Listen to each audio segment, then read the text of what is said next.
Everyone, welcome. Hello, hello.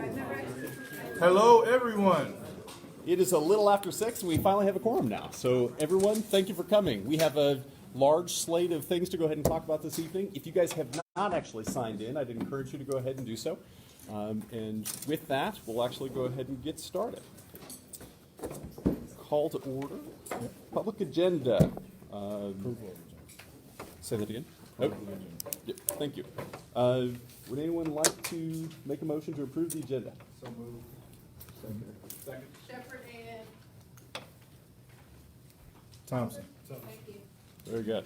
It's been moved and seconded. All those in favor say aye. Aye. All those opposed, same sign. All right, thank you. All right, approval of the minutes from the last meeting. You guys got a chance to look at them? If so, we'll take a motion. Move that the minutes be approved as submitted. There is a motion. Is there a second? Second. Been moved and seconded. And Roller? Yes. All those in favor say aye. All those opposed, same sign. Motion passes. We're going to go ahead and move on to the public agenda. There are no scheduled items. We're going to move on to item number 2, which is the off-agenda items. I believe that there is one person that's ready to go ahead and talk on this issue. If your item is already on the agenda, my request is that you don't actually talk at this time. And with that, we'll go ahead and go. When you go to the podium, please stand up there, state your name and your address. Hi everyone, my name is Richard Ruth. I'm at 3907 East Funston Street. I'm actually in District 3. Can you talk to the mic? What's that? Talking to the mic. Talk to the mic. Talk to the mic.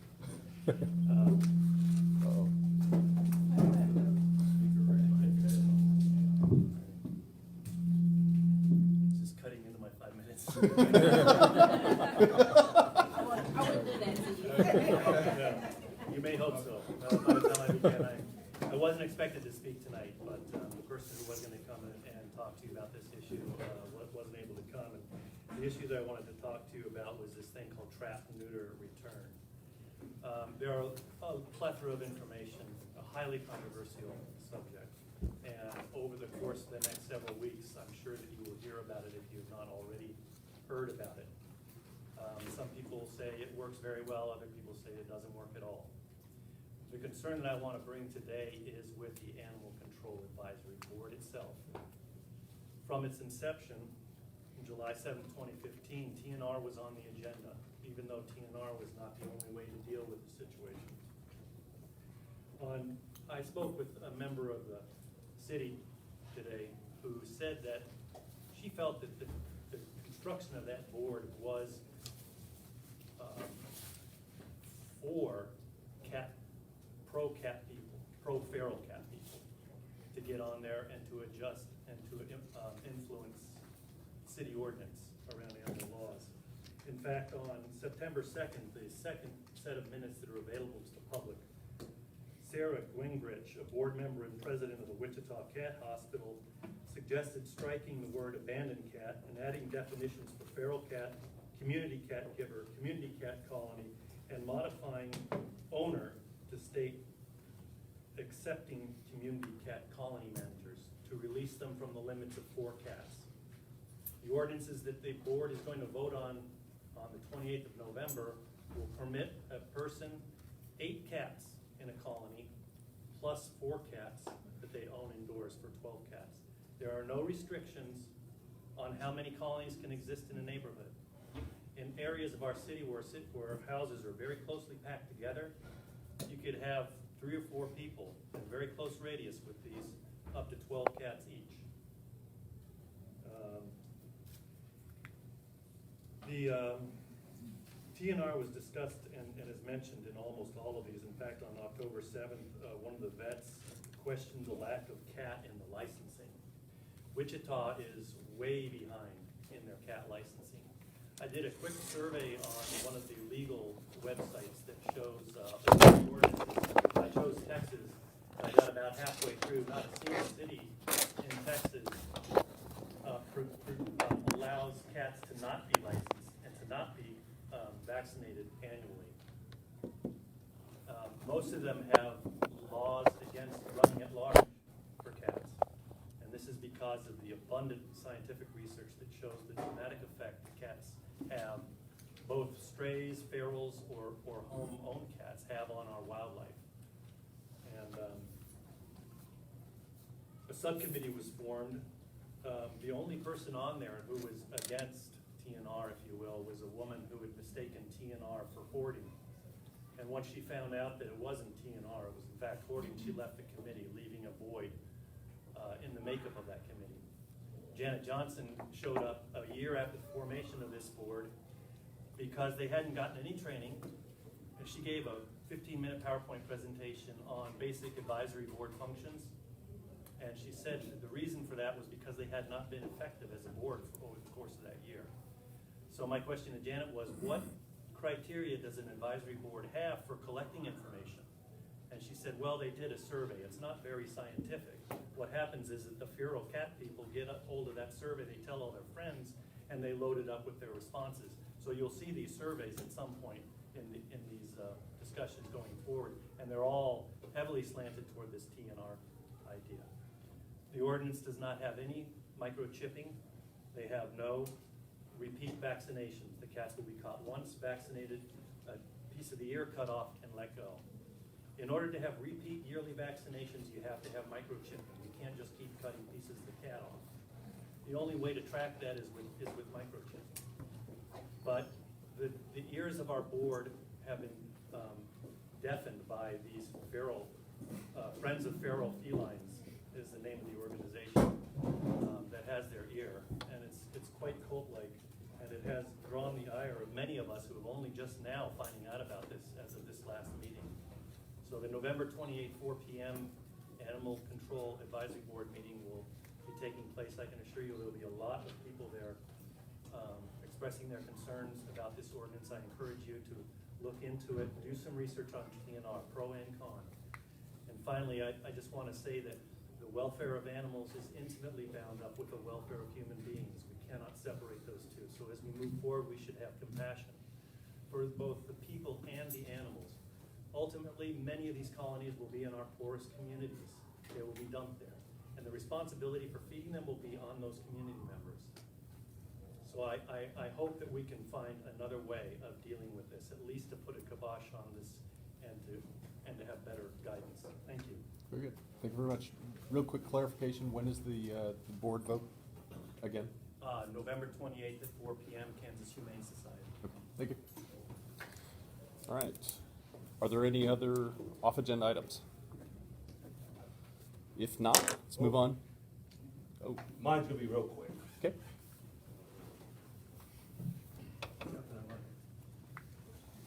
George Theodore Harris, 2115 South Chautauqua, also in District 3, but pretty close to 1.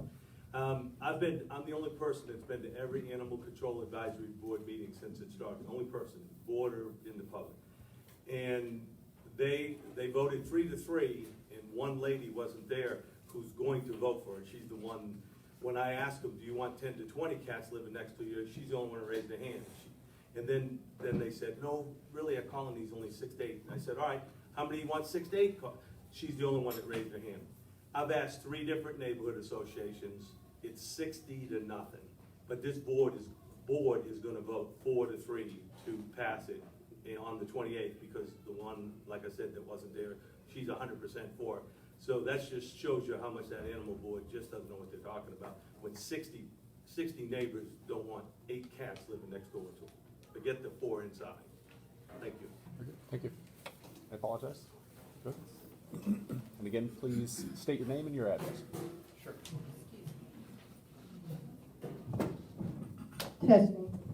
Testing.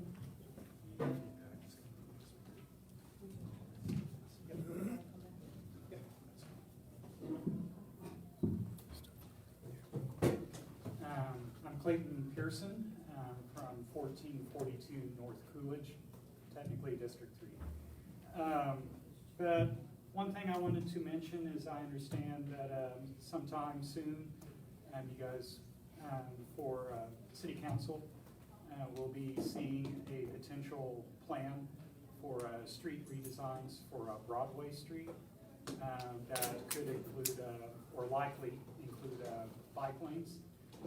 The only thing I wanted to mention on that was that would be running from at least 3rd Street to 13th, which would go across Murdoch, which is currently designated as a bikeable street already for Murdoch.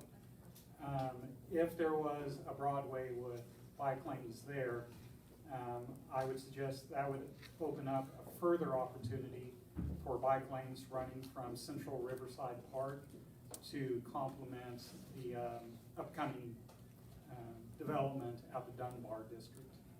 And that would be a short run that I believe you have the street capacity to do that, including into Cleveland Street directly into Dunbar.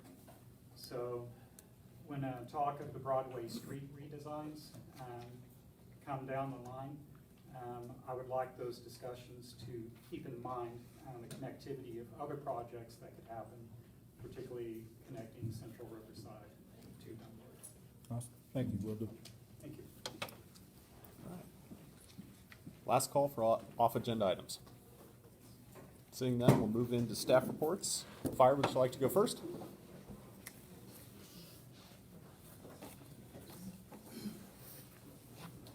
Evening. My name is Captain Woods. I'm from Fire Station 10 at 21st and Chautauqua. Kind of give you an overview of fire or alarm activity at Fire Station 10 over the last couple months. In September, Fire Station 10 ran a total of 221 alarms. Of those, 12 of which were structural fires. Or correction, 4 of those were structural fires.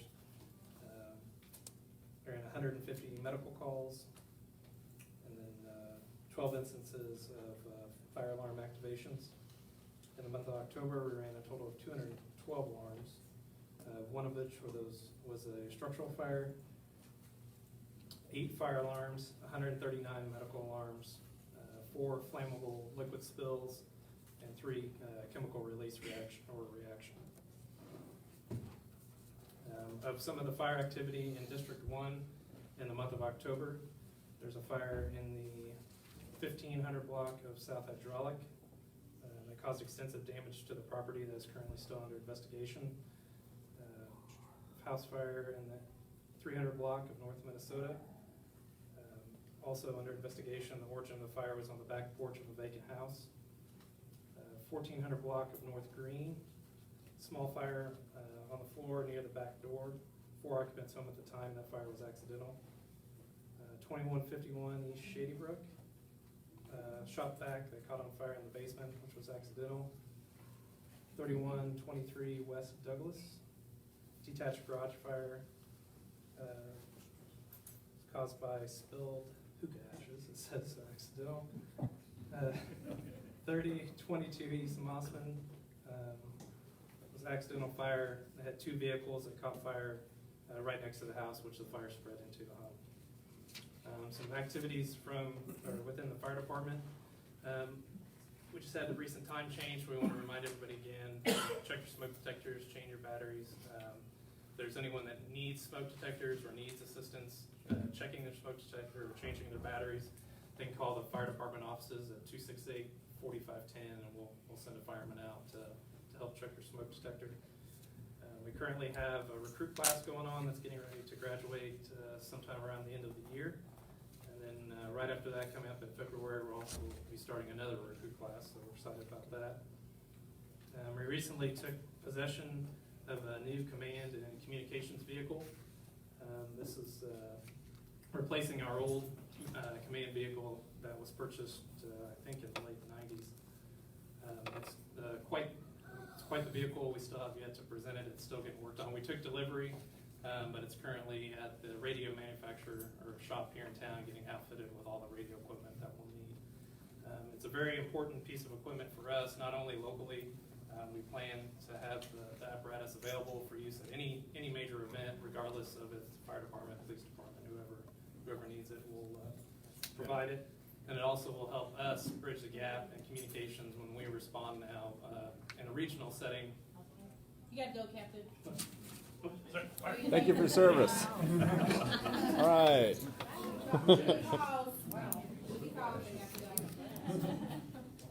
Police, you're up.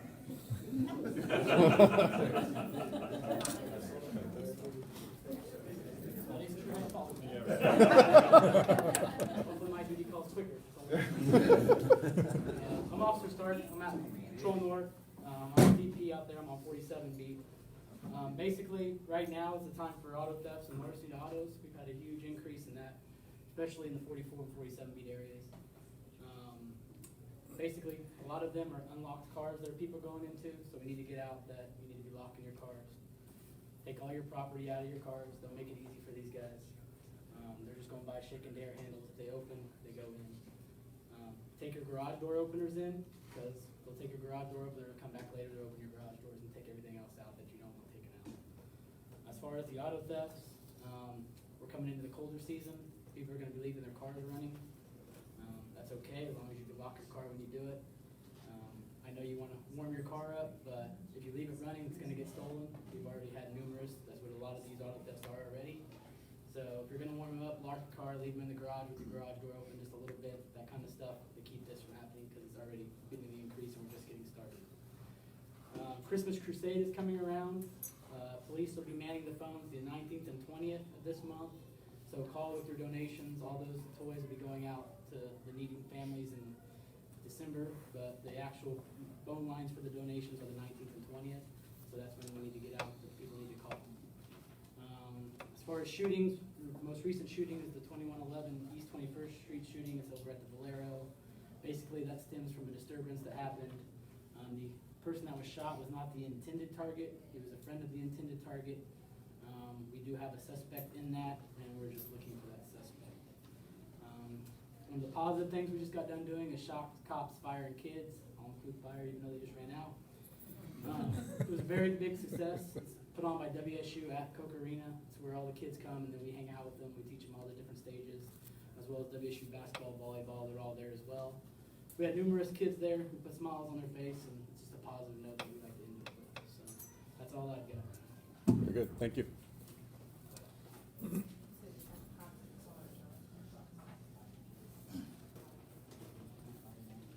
I'm also Thornton from Patrol East, right 37B. I am covering the eastern portion of District 1.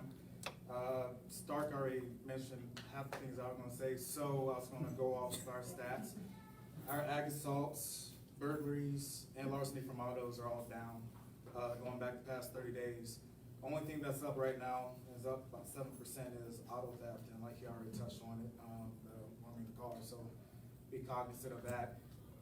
Our deal out east, we're going to have a Pack the Cruiser event in 2 days, Wednesday, at Central and Rock.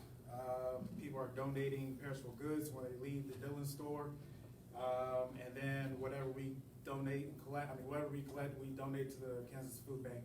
Last year was a success. We collected more than a ton of food, and we're going to try to do it this year again. So that's all we have for the east portion. Fantastic, thank you very much. All right. That's what I thought. Do you think she's coming back? Okay. We believe that Lieutenant Aldridge is actually going to come back. In the meantime, let's go to library report.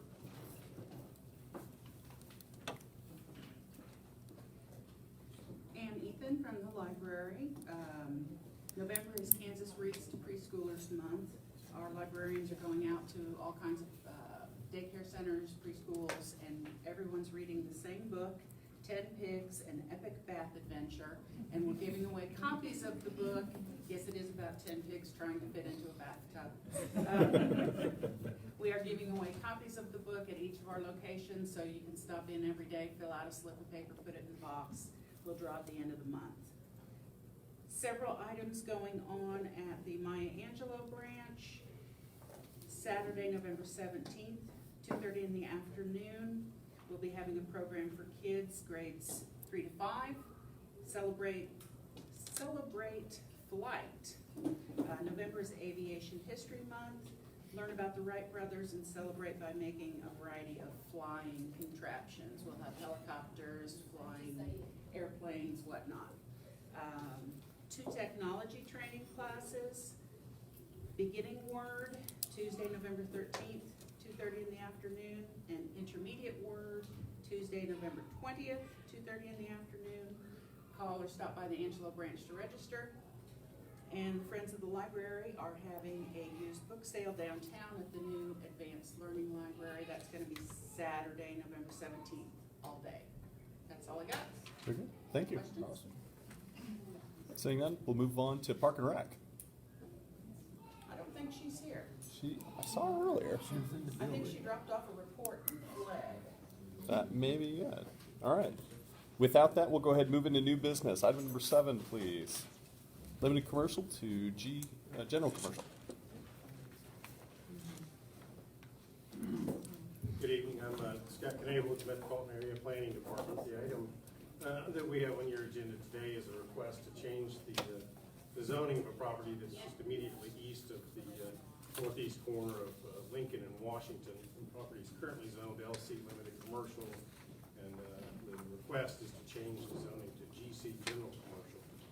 The proposed use is what in the zoning code is called vehicle repair general, what most people would call a body shop. That use is first permitted in the general commercial district. The property actually has been operated not in accordance with the zoning regulations as a body shop and is at this point. They've received a zoning violation from our inspectors, and that resulted in this zoning request. There's an email that's attached to the staff report that goes into all of the details related to that. This particular intersection, this Lincoln and Washington intersection, has a number of high-intensity commercial uses. There's existing general commercial along the Washington frontage, and this property is immediately adjacent to the existing general commercial zoning. In addition, the Lincoln frontage all the way from Washington to the interstate is already zoned limited commercial, so it is a commercial area currently. Staff is recommending approval. We have findings in the staff report that support that recommendation. I'd be glad to answer questions. Any questions from the board?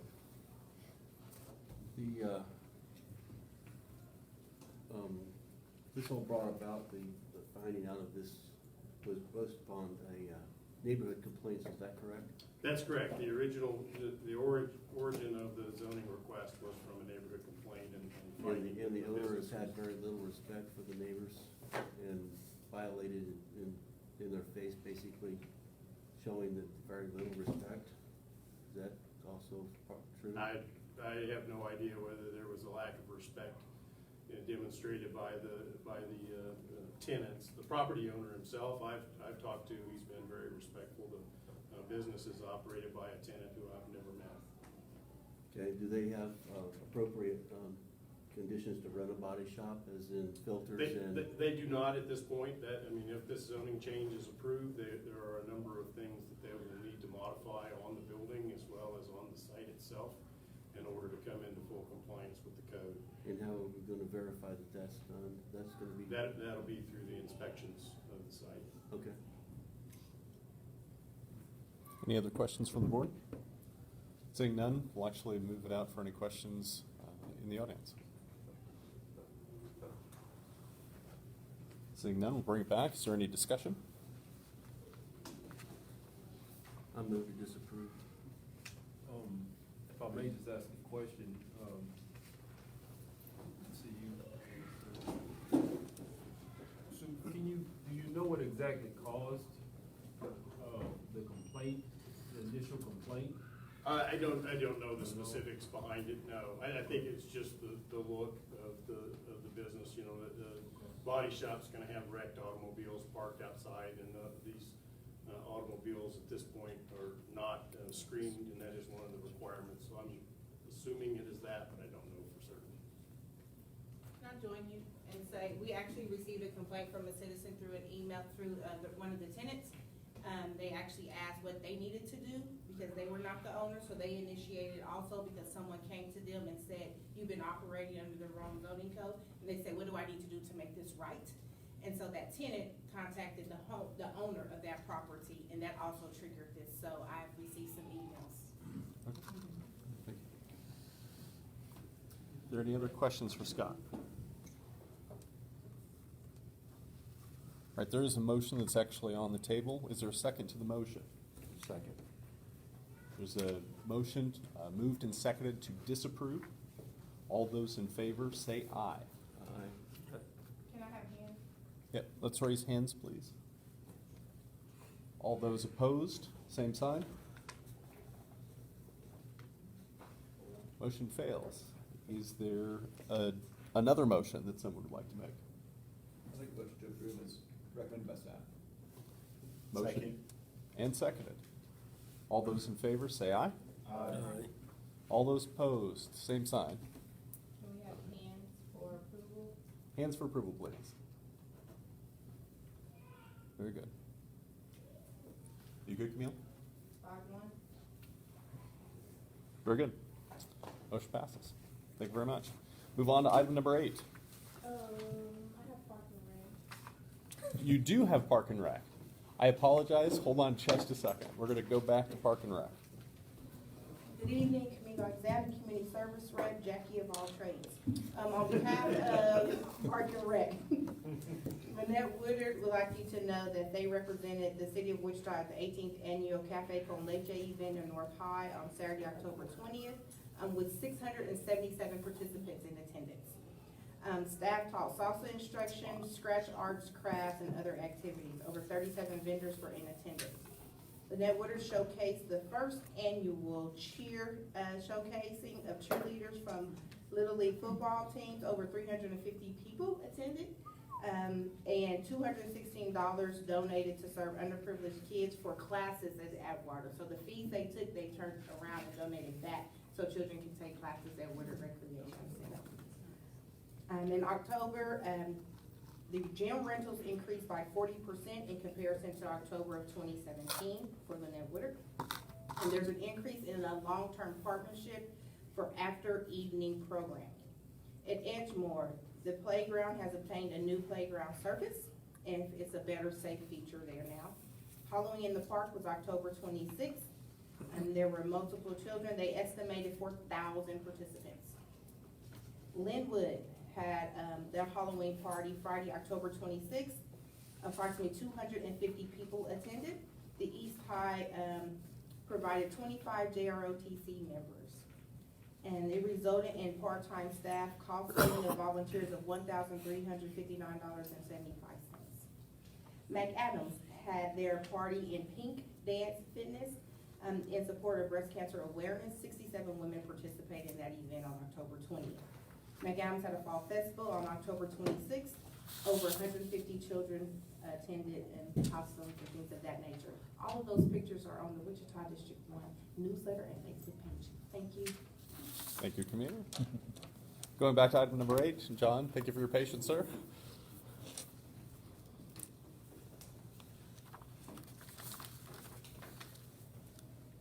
Good evening, everyone.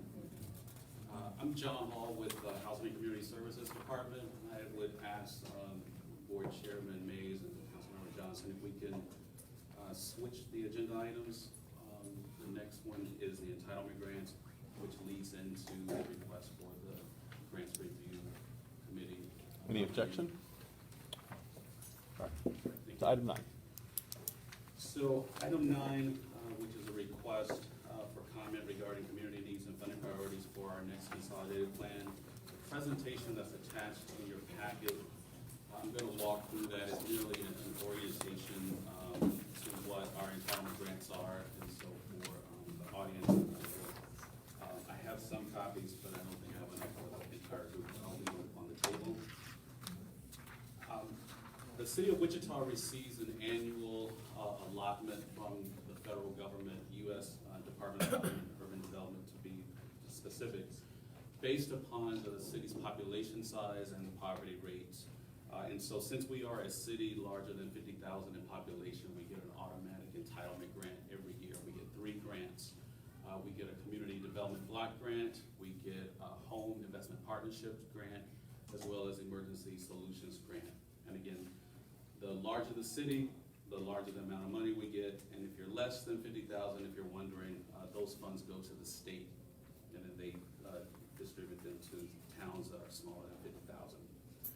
So every 5 years, we have to devise a consolidated plan to tell the federal government how do we intend to use the money that they're gonna give us for the next 5 years. So normally, you're probably accustomed to us coming to you saying we have the next year annual action plan, like the 3rd year, 4th year.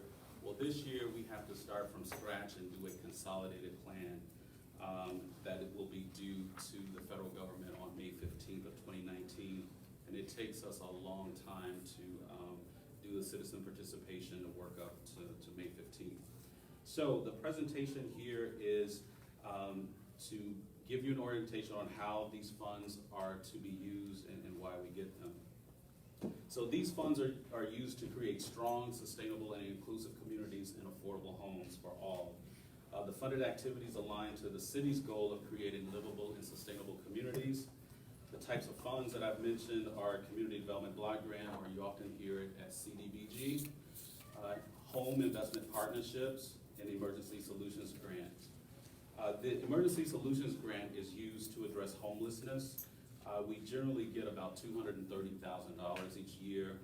Our Home Investment Partnership, which is used to create affordable homes for low-income households, we get about $1 million each year. Now, this current year, we got an additional $500,000 that we were not expected, so we were glad to receive that. And on our Community Development Block Grant, we receive just under $3 million each year, so $2.8 million is what we received this current year, which was a $250,000 increase from the prior year.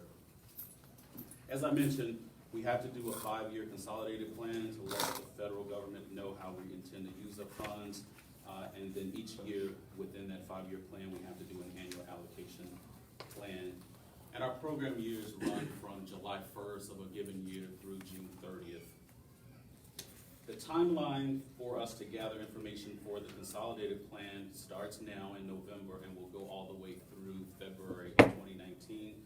We're going to have public input. We're going to have several activities where we're going to seek citizen participation throughout the process. We're going to do some social media, some old-fashioned town halls, as well as hitting the dabs and ask to come to the breakfast and things of that nature to really try to get as much feedback as possible. We'll also have a survey using SurveyMonkey on our website. We'll send links out to stakeholders and announce it in the newspapers as well. So all of that will occur from November through February, and then, as I mentioned before, we have to submit the plan by May 15th to the federal government in order to meet our July 1st program year start. Talking specifically about our Community Development Block Grant eligible activities, we have to provide activities that meet national objectives. That means they have to benefit low to moderate income households, and we have to prevent slum or blight and address urgent community needs. We have to use the funding for eligible spending activities, and we cannot spend less than 70% of our funds. They have to benefit low to moderate income persons. Funds can be based on memoranda of understanding with other city departments. For contractual services, we can allocate to a specific provider. We cannot allocate that to a specific provider for ineligible activities. So there are a listing of eligible activities and ineligible activities that I will send to you. It's not included in this packet, but to run through some of the categories, we could use Community Development Block Grant funds for acquisition, disposition, clearance and relocation, economic development, rehabilitation for housing purposes, public facilities and infrastructure improvements, public services, as well as code enforcement, shelters of that type. Those are some examples of the categories of eligible activities.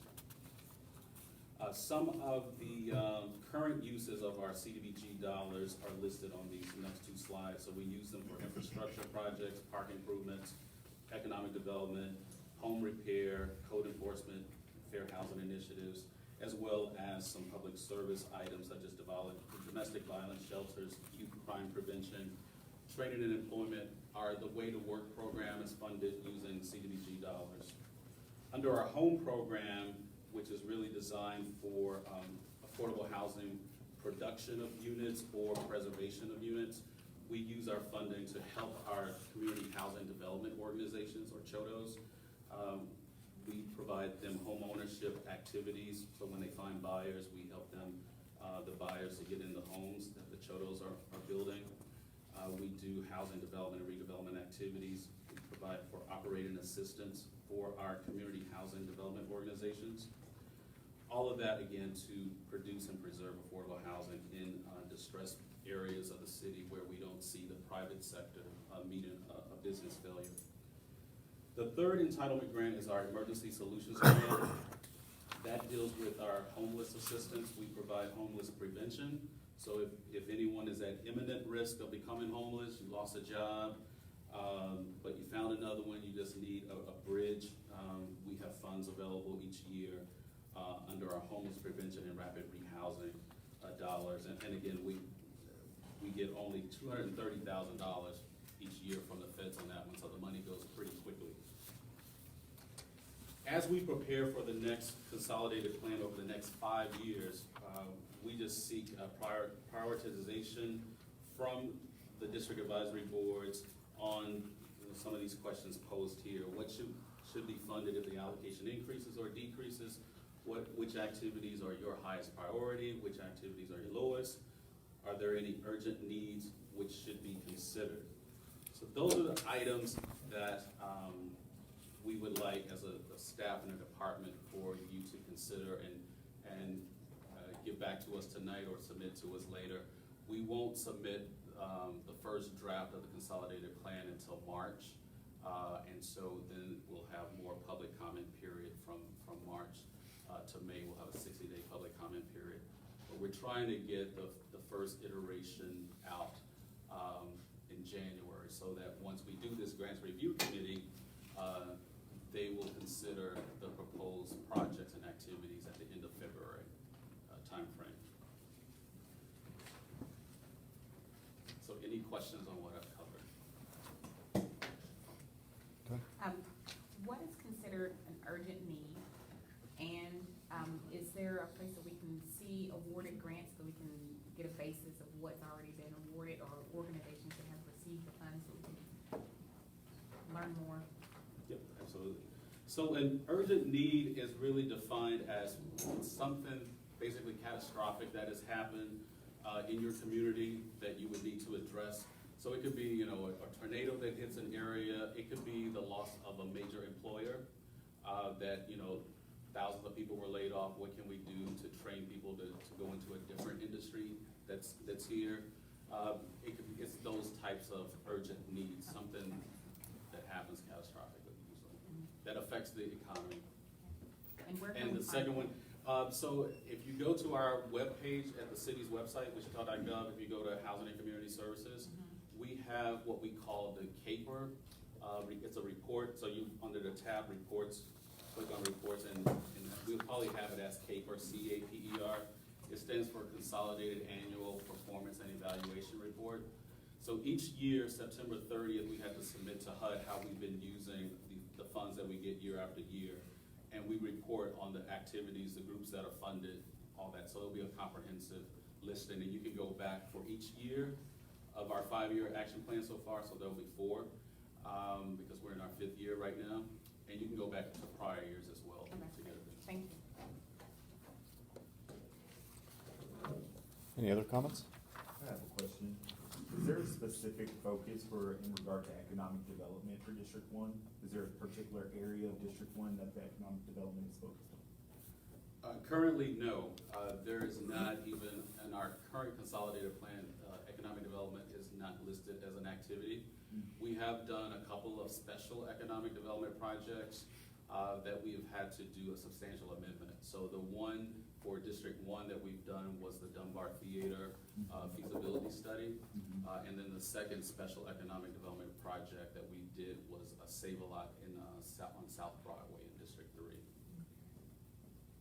Okay. Any other comments or questions? So were you wanting feedback in terms of, things, we feel feel like that could go towards to improve, or? If you have them now, if not, there's plenty of time to submit. I don't know if you were gonna submit as a DAB, or if you wanted to send something later.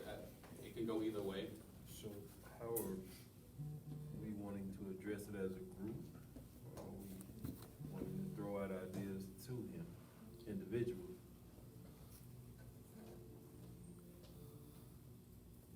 What's the board's thought? I have some of my own thoughts, just based off of getting a chance to sit in and listen. If you guys want to consider that. Pro Tem Mays, could I recommend that we do an email stream and we can start thoughts and add to them, or an Excel spreadsheet, and we can add those to them? Absolutely. Sorry, our deadline, can you remind us of that one more time? You're submitting in March, right? So we would like our first iteration of the consolidated plan to be done in January. Okay. Because a final document has to be open for public comment in the middle of March to meet our 60-day public notice. So it's like March 15th to May 15th. Just from past experience, I think sitting on the committee before actually gives you an ability to speak knowledgeably on it. Yeah. I know you've sat on it. How many people here on the board have got that opportunity before? Two. Can you repeat that? To actually sit on the board that will be. The grants review committee. Yep. Okay.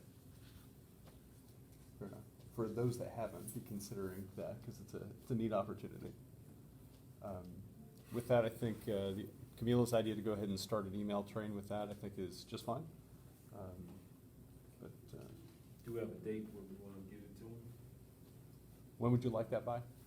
It just, some point, let's say before December 31st is what I would prefer. Fair. Plan to do it before the next meeting. Is that fair? All right. If I can make one recommendation. Absolutely.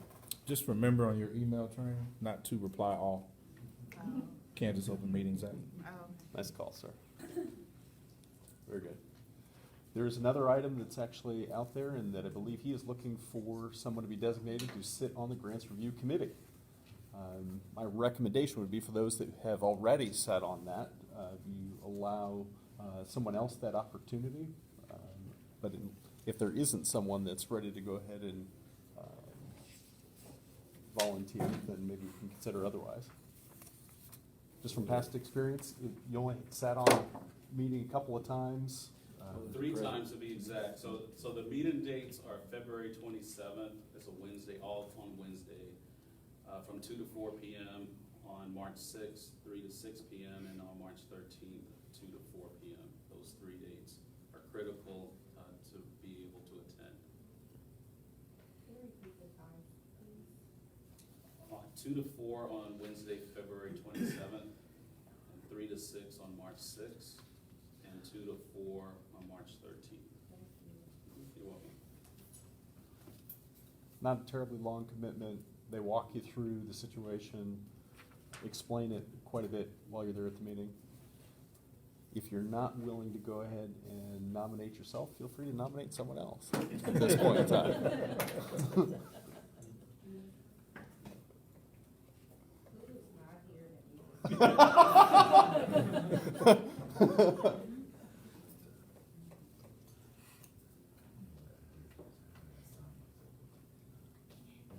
Anybody completely against it, just from a time perspective? They don't want me on.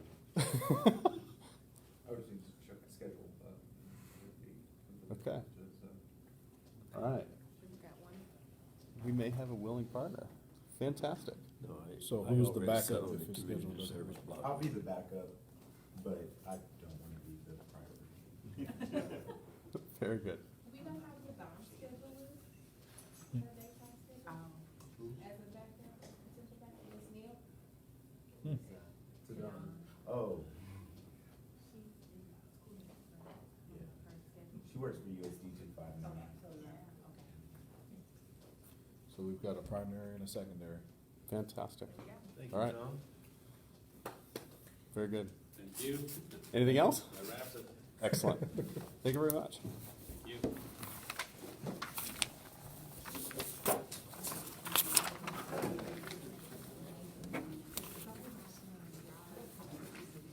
All right, moving on to item number 10. Improvements to Douglas from Washington to Grove.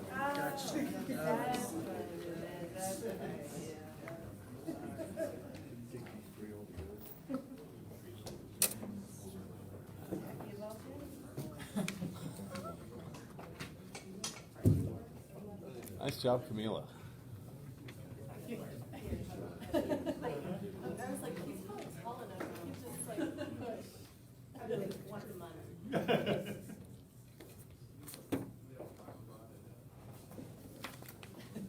There you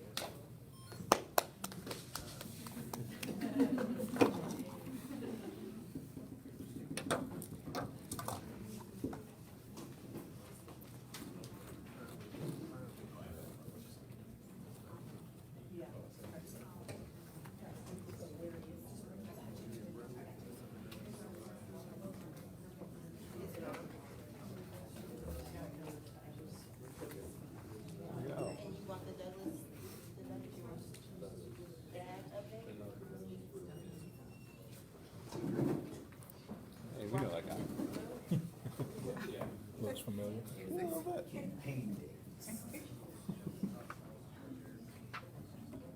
The memories. That's it, thank you. Hopefully not Good too evening, Gary Jansen, City Engineer. The project before you this evening is improvements to Douglas from Washington to Grove. If you had a chance to review the agenda item that I submitted, things have changed a little bit here just in the last couple of weeks on the approach we were taking to this project and what my intent had been tonight. I might talk a little bit about, if everybody's, again, the area we're talking about is Washington Grove, just east of downtown.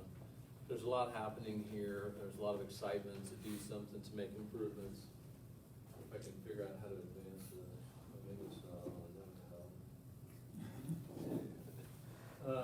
Again, you're familiar with the area of downtown. We recently had made some improvements west of Washington. If you've seen the railroad overpass bridge, we made quite a few improvements to that, pretty big investment. I think it made a real big difference. And then going from there to Maine, we had done some things to help make the corridor a little bit more pedestrian friendly, both mostly for pedestrians, but also do some safety and to help out with transit primarily.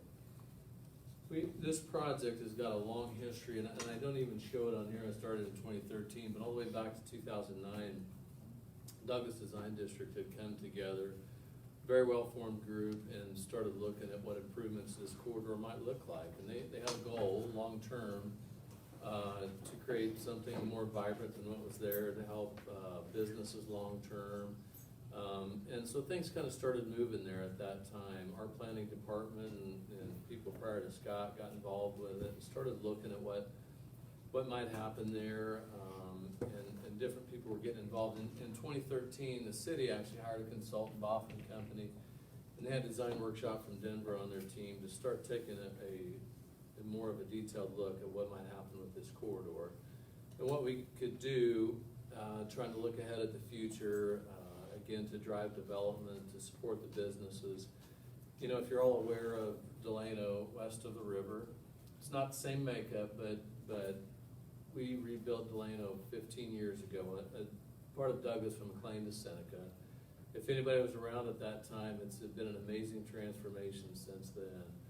And because I remember being involved in construction, and before we did that, I bet half those storefronts were probably empty. So we've seen it happen. As part of the downtown master plan, it recommended a catalyst project to improve St. Francis from Douglas to Second. If you've seen what's happened there, it's also been a pretty big transformation. So I'd like to see the same thing eventually happen here. And we've made some progress, and we've done some things since 2013. The Douglas and Hydraulic intersection, kind of in the middle of all this, we ended up receiving some state safety funds. We actually pulled that out and just finished reconstruction last year. If you've seen that, we've made some improvements to that intersection that would be similar to what we'd be looking at through the rest of the corridor. Since that time, over the last 6 months, and I would tell you now and I'll tell you again, this project includes funding for construction and capital improvement program.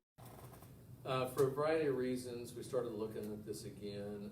The Douglas Design District had a Vision 2020 that looked at what might happen sooner than later with improvements, and kind of started looking at our original plan. That caught the interest of a lot of business owners and tenants along the corridor, which is a good thing. And so we started spending some time with different groups of people, different individuals over the last 6 months. The last 2 months have been really intense. We've heard from a lot of people along the corridor about what their interests are. We thought we were headed to a spot that we kind of had some middle ground and something that we might want to move forward with, mostly to find a place that we could kind of settle in and something that we could look forward to as we get closer to 2022. As we got closer, even to this evening, just in the last couple of weeks, we found that we're a little bit more divided than we'd like to be, with hearing from different interests down there, and that's okay. It's not unusual. We see this on projects. So because we have this time, because we don't have construction funding until 2022, we've decided we need to take a step back. And I'll explain about that more here in just a little bit on what the next step is going to be. To this point, me and my staff have been working on this. Scott Knable has been a big part of this because he was involved from the very start. And Scott's perspective is extremely valuable in looking at our community investments plan, which is the city's long-term comprehensive plan that looks at growth and development and where we should be spending our funding or recommending spending funding to the city council to get the best return on investment. And it's areas like this that's the best place to do it. I want to show you just a little bit about what we've done to date, and I'm going to tell you a couple of times here, I'm not recommending anything tonight. And a few things that you're going to see, nothing is final. We haven't settled on anything. There's a lot of people here tonight that are interested in this project, and it's good. We had our last big public meeting was 3 weeks ago. We did talk about some things we wanted to recommend at that point. Again, since then, we've heard some different things about, hey, you're kind of getting close, this isn't bad, this is not good. We just think that we're still not at the point that we really need to push forward. So, you know, our goals, especially in downtown, but on most of our streets anymore, it's a different world than when I started with the city and we were mostly vehicle focused on transportation, getting people to everywhere they can, is to look at pedestrian traffic and safety. Bicycle master plan was approved by the city council in 2013. At that time, I would tell you, there was a decision made at that time to put on-street bike lanes on 1st and 2nd Street. So if you're familiar with 1st and 2nd Street being a one-way couplet, there's on-street bike lanes. For a variety of reasons, that tied in with Douglas, and the recommendation was not to have specific on-street bike lanes on Douglas. That doesn't mean that we can't go back in time and change things. That's where we started. This project kind of took off from there. And so up to this point, we have not had planned to have on-street bike lanes. That is a big issue we want to take a step back and take a look at. You know, you've seen the bike share, bike racks downtown. There's a lot of people riding bikes downtown. There's some real challenges that come with that. Lane configurations, parking, how everything ties together here, but we certainly don't want to discount the importance of safety for bicyclists, but we need to figure out how that really plays into, again, the long-term goals and vision of this corridor. Transit is a big deal. If you've had the opportunity to ride the Q line, it's a pretty cool deal, especially being free, and the ridership has just exploded over the last several years. We have a new transit director, relatively new, and he's a really aggressive guy. He's got some really cool ideas, I think, and a big vision for what's going to happen with transit that could impact this corridor different than we had thought up to this point. Accommodating truck traffic became a pretty big discussion over the last 6 months with businesses. So you've got a lot of mixed use here. You know, there's retail, there's still what I would consider some light industrial and some commercial in the area.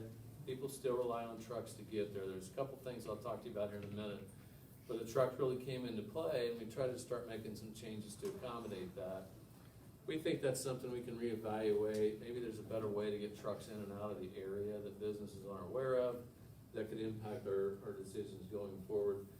And then landscaping maintenance was something that became a pretty big deal. If you've seen the Douglas and Hydraulic intersection, we've got some pretty robust landscaping there. The city is limited on resources, you hear that all the time, and as you know that, we don't intend to go out and do anything and dump it on the adjacent property owners. That's something we've gotta figure out a middle ground to get to so we can decide what happens landscaping wise. So let me show you just a few visuals, and I'm not gonna spend a lot of time on these, and I'm gonna give you my disclaimer again. Nothing here is set in stone. These are options that we've looked at, these are design concepts we've discussed with the people out there. I'm not here to tell you tonight that this is what's gonna be done. On the left is what's existing. This is actually before we changed.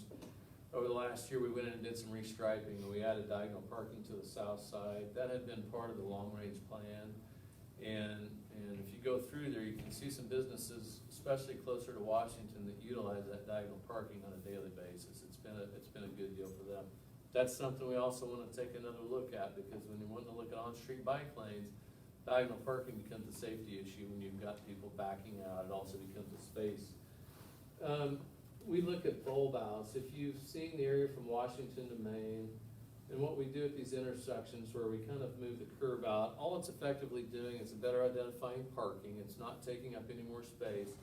It creates a better pedestrian environment, shorter crossings. It creates potential for public space and landscaping. It does a lot of really good things for us that we've found over the rest of downtown. That's kind of a big part of what we're doing through here, and I think that works pretty well.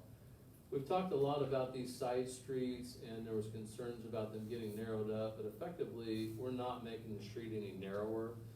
But those bulb outs become a factor when you're looking at truck traffic too. Just to give you a quick example of what one of these looks like, the Douglas Design District actually went in and painted where some of these medians and bulb outs have been.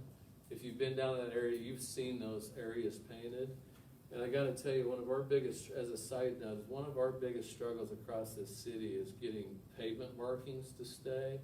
And these guys found the magic formula, because that paint has not gone anywhere, so we're gonna have to take a page from their book and see about doing that. This just gives you a little bit of a depiction, and this area is kind of plain in here, but you can see what happens. It creates a better line of sight between vehicles and pedestrians when you build those bulb outs. It creates opportunities for landscaping. This is not necessarily what the landscaping would look like. We've got an aesthetic enhancements element of this project I'll talk about in a minute that would take up some of those spaces. Again, we talked about pedestrian safety and access. We hope to create some formal crosswalks at some of the locations you see here. One of these, we may set ourselves up potentially for a future signal, just so you wouldn't have to go all the way between Washington and Hydraulic to find a place to cross the street. To give you an idea of what one of these crosswalks would look like, again, by doing these bulb outs, you create a shorter crossing. You can do things with signage without signalization. You can make it safer to get across the street. Medians, what you see here in red, when we started out, were proposed median locations. You can talk to a lot of planners around the country and initially look at a project like this. And one of the best things they would say you could do is to try to create a boulevard. And if you could put a median all the way down the middle of the street would be really ideal. It does a lot of things for traffic calming, for aesthetic enhancements. It provides a safe haven for crossing the street, so you can go halfway across the street at a time. This section here, in particular between Washington and Hydraulic, presents a lot of challenges because, number one, the streets are offset. If the streets were lined up, you'd get these more uniform sections, but their biggest challenge is trying to recognize the needs of the businesses and not taking away left turns. If you had the streets lined up and you ran medians between all the streets, you no longer have left turn access into driveways. That is a big deal. We've spent a lot of time studying that over the years. That is a huge impact to businesses, but it's still something we want to discuss a little bit further. These medians also created challenges for trucks. You heard me talking about getting in and out of those side streets. They need to be able, we modeled a full 53-foot semi. They need to be able to use that center lane to get in on the side streets. They can't do that if those medians are there. I would tell you one more time, that truck traffic is something we want to spend a little bit more time on. and see if there's a better way to get to and from these businesses without even having to access Douglas. Some of them have no choice, but we think others could probably do that. I didn't show you much east of hydraulic. You know, as you keep going east, there's a section between there and 135, that's a 4-lane section, and then you get east of there, in front of East High School. On the north side, there's a lot of development happening, where Reverie Roasters is now. There's other things coming. We've looked at some things there to provide them more sidewalk space, more pedestrian-friendly, potential sidewalk cafes. There's some concerns with the buses on the south side with East High. We're gonna talk East High a little bit more. There's some challenges for them with that. But as you look through the whole corridor, we've spent time evaluating lane configurations. I've talked about the bikes. I think we got to a pretty good place with all of the different things that we heard, but we just didn't feel comfortable enough to say this is what we're gonna do yet. Last thing I wanted to mention is if you're familiar with the city's design council, we review our capital improvement program with them every year. And the design council recommends projects that should be for special consideration. And what that means is they identify projects that are primed for additional aesthetic enhancements above and beyond what we would do with landscaping and street furniture and things like that. This project is one of them. There's a designated amount in the capital improvement program that we were asked to spend above and beyond the initial budget. So our design team's got an artist on board. These are the 3 things that he's looked at with modular street furniture, doing something under the 135 overpass, and then these tower lighting to kind of create a corridor in and out of downtown. Like anything else, a lot of this will be driven by cost. Those tower lights in particular get pretty expensive. This is conceptual only at this time. We would still go back before the Douglas design, before the design council, sorry, for discussion on that. So here's what happens next, and I just wanted to give you that as an idea of what I'm not gonna, I'll just tell you, I don't mind responding to questions, but if there's questions specifically about any of that, none of that is locked in, so there's no reason for me to respond to questions on that tonight. I'll just tell you, because we're gonna come back. So here's what's gonna happen next. We have decided that the best thing to do, a lot of us have been ingrained in this for some time, and maybe it's time for a fresh set of eyes and a little different perspective. We've got a consultant, Scott made this suggestion, I think it was a great idea, that we've hired to look at some concepts for all of our downtown streets. They wouldn't have normally looked at this one, but it's pretty good timing, we think, to get their perspective just from a different viewpoint. We're gonna ask them to sit down with all of the property owners and tenants along this entire corridor. And we're gonna ask them to do a workshop and talk about future vision and goals and what you see from this corridor in the future, and take a step away from the things we've been talking about. I will tell you that because we've spent enough time with the people on the corridor, they're gonna come back to some of the same viewpoints, but maybe from a different perspective, maybe being explained from a different angle. It doesn't hurt. Maybe we can come to a little bit different spot with the folks down there. We still have the benefit of time. You heard me say that multiple times, so we can do this. We can take a step back. If we find, I will tell you quite frankly, if we find with this effort that we still can't get everybody together, I'm not exactly sure what happens then. Councilmember Johnson and the rest of the council have to decide what we want to do with the funding. There's $6 million set aside for this project right now in 2022 and 2023. I don't assume that the project's going away, but I think we've got to get to a little bit better place than where we're at right now. So we would come back to the district advisory board with the findings from that effort and a recommendation. At the point in time we get to that, I would tell you, we weren't intending to necessarily be at this point working on this project right now because of the gap to 2022, but for several circumstances, it kind of became necessary to start looking at it again. If we have to back off and hold for a little while, we might do that too. And one of the reasons why is over the next 2 years, you may see some of these properties change hands. You could see some of these properties change usage. But I think that's something that we can talk through with this consultant and this group and be able to factor that in even if that does happen. I'm excited about this next step. We're gonna try to get it done as soon as we can. And then we'll see where we go from there. So I have no recommendation tonight. I've just asked you to receive and file this information as a project update. I am absolutely happy to answer any questions. Are there any questions from the board? Guys, Go ahead. can you speak to the feedback you received from the tenants and the property owners at that meeting on October 16, 2018? You know, that last big meeting we had, we didn't get a lot. It was a 2-hour meeting, and I know we probably wore them out, but we didn't get a lot. One of the things we heard about was Don Street bike lanes. And again, I don't portray any of this as right or wrong. I'm glad it's coming up now rather than later.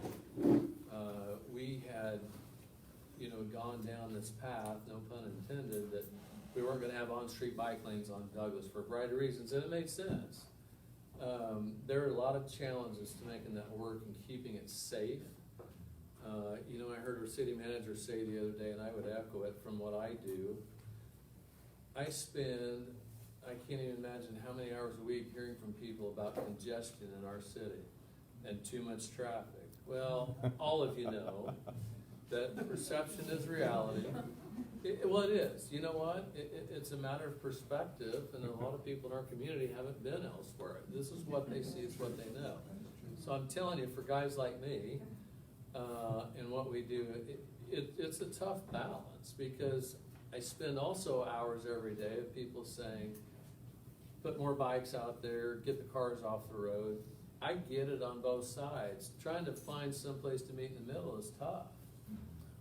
That's probably the biggest thing we heard. There's some desire to continue to looking at the aesthetic enhancements, which is fine. There's no hard and fast rules of what you do for things like I just showed you. That's why we have our design council that makes recommendations. That's why we've got an artist on board. There was still concerns about a desire to have the medians. To build those medians, as I showed, it's pretty fractured. You're not gonna get much effect of it just having pieces of medians. We'd like to be able to find a way to do more. Right now, it probably doesn't make sense to do any of them, and a lot of that has to do with the trucks. I think that's something we could spend some more time on, so. Overall, for as long as the meeting was, I heard from some people afterwards, during the meeting itself, we didn't hear a lot. Very good. Thank you for going through the process. As far as timing, you mentioned that you have lots of time. Just as a rough guess, when would you like to have everything wrapped up in order to be able to proceed by the time the funding actually does come around? Well, I would hope that we can take a stab at this next effort before the end of the year. I think we can. This kind of just came up with something late last week that we thought might maybe make some sense in meeting with Councilmember Johnson and the city manager. If you start, one of the big drivers on projects for us, on capital projects, that becomes a critical path is if you have to acquire additional right-of-way. Well, one thing that's nice about a project like this, we probably don't. We can work with any additional right-of-way. We're working from building face to building face. So from that perspective, design and getting ready for construction can be a lot more efficient and a lot more timely. With having construction funding in 2022, we could start at the very beginning of that year. If you back up from that, to be able to finish the design, we probably need most of 2021. So we've still got 2 years, literally all of 19 and all of 20, to get to a point here. So on one hand, we don't need to rush it, but on the other hand, I can tell you with what's happened over the last 6 months, we want all the input we can get, but I can tell you I've done this for 24 years, and if you're not careful, you'll get nowhere and get nothing built. That doesn't mean we've got to settle, but there's no way everybody in this room, if y'all lived on this corridor, is going to come to the same agreement on what you think is the most important. So we'll have to see where we end up, and try to find the best middle ground. I think we're close now, but we need to take a little bit of time, and that probably wasn't the clearest answer, but I just don't know what's gonna happen with this next step. Sure. Appreciate it. Any other questions or comments from the board? So aside from the meetings, the public hearing meetings, is there any other way that the individuals who are invested in this particular project are able to have their voices heard and their ideas addressed? You know, I would tell you that they can get with me and my staff all day long. We've talked to a lot of people individually, we've sent them plans, we've sat down with them. You know, for as big as this corridor is, and we do the best we can to get word out. Douglas Design District has helped spread the word. I think we got, you know, even at that meeting we had in October 16th or 18th or whatever that was, I would guess we didn't even have 30%. Maybe, if I had to guess, a quarter of all the people out there. That becomes a challenge, because over this course of time, then all of a sudden you start to hear from someone else that just paid attention or hadn't heard about it, or whatever it might be. It's so different than we do on a lot of projects. Sometimes too much time is not a good thing. But we still, you know, while it's fresh and we're going through this, it makes sense to keep this going for now. I would just tell you that there's contact information out there. An original preliminary set of plans is available on our website, contact information for our project managers. Perfect, thank you. Very good. Anybody else? Seeing none, we'll actually take it out to public. Go ahead, please come up to the podium, state your name and your address, pretty please.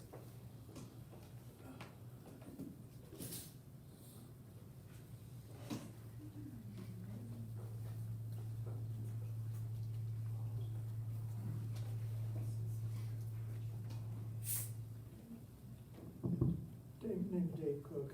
A question. The bike lanes, how well have they worked out? I don't really know what the perception of them is at this point. Can you talk quickly? I don't mind. So I talked to you before about the people that call in about congestion versus people on bikes. I would tell you from my perspective, and we've got some staff I wish was here that could address it a little bit better, but I've probably heard one-to-one on that too, of people calling saying, wow, whose idea was that? Someone's gonna get killed. I almost hit a bicyclist. I hear at the same time from the bicyclist saying, you need to help us out because one of us is gonna get killed.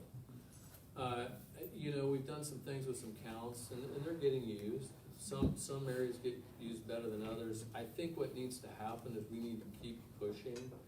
It doesn't mean to put a bike lane on every single street, but when we can get to the point of better connectivity is going to help. Because right now we've kind of got some orphan bike lanes out there that work really well, but then you get to a point you get stuck. Getting through intersections is a real safety challenge we've been working on. We're still getting there. We're still getting there. We hear from a lot of people that want them. The bike share bikes are used a lot, and so there's people out there. So I think they're working pretty well. Why did you put them on the south side instead of the north side? First and Second Streets. Well, it was done in a way because of the way the one-way works, and from a safety perspective, kind of looking at industry standards and design practices, it works pretty well. You're on the right side of both. Yeah, sorry, both of them are on the right side, which is where they need to be. That's what's supposed to work. The Douglas and hydraulic is brilliant. It's gorgeous. Thank you. You ought to say that a little louder. Speaking to the mic. I was shocked the first time I saw it after it was finished. Yeah, if you're not paid for the landscape, it's beautiful.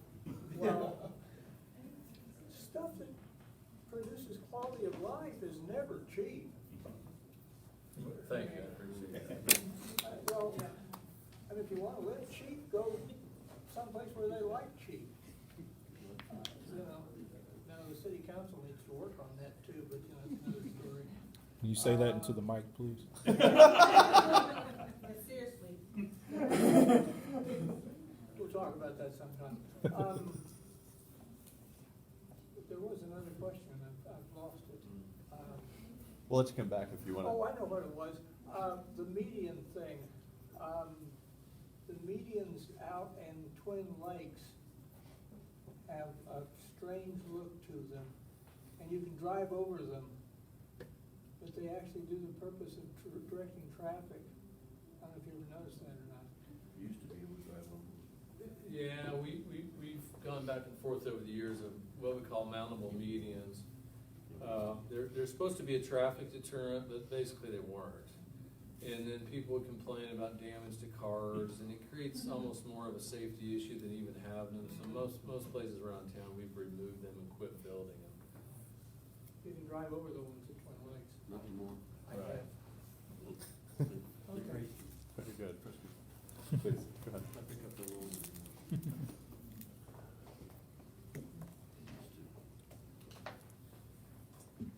Thank you. My name's Alan Kaler, and I'm at 7924 Verde Lane Circle out west.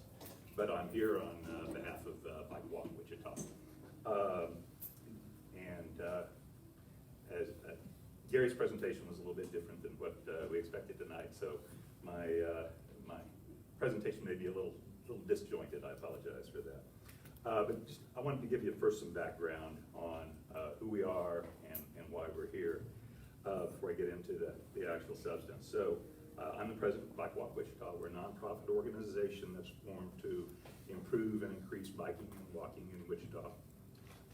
And we do that not just because we like to bike ourselves, but we really do. We believe that cities that encourage biking and walking are stronger. They're socially stronger, they're economically stronger, they're healthier, and they're more connected.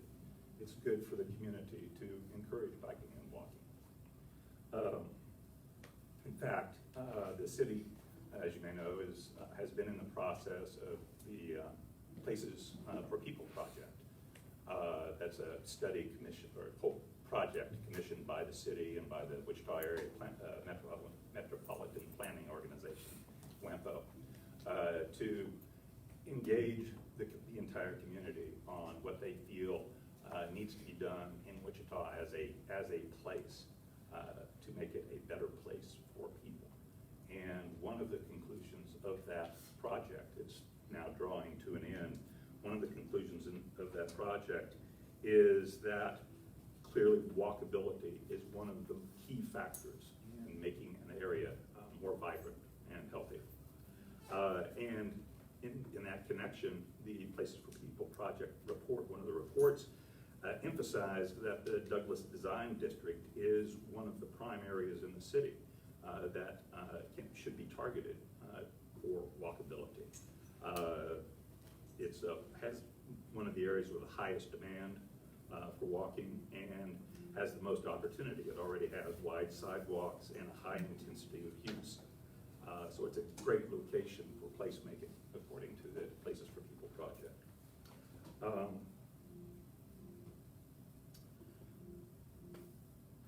In terms of the history of the project, as I believe Gary mentioned, the first real public presentation regarding this area was through a 2009 Douglas streetscape design that was put together by the Douglas Design District and endorsed by the city. And it envisioned, among other things, bike lanes and medians along the streets, and really emphasizing a pedestrian-friendly area.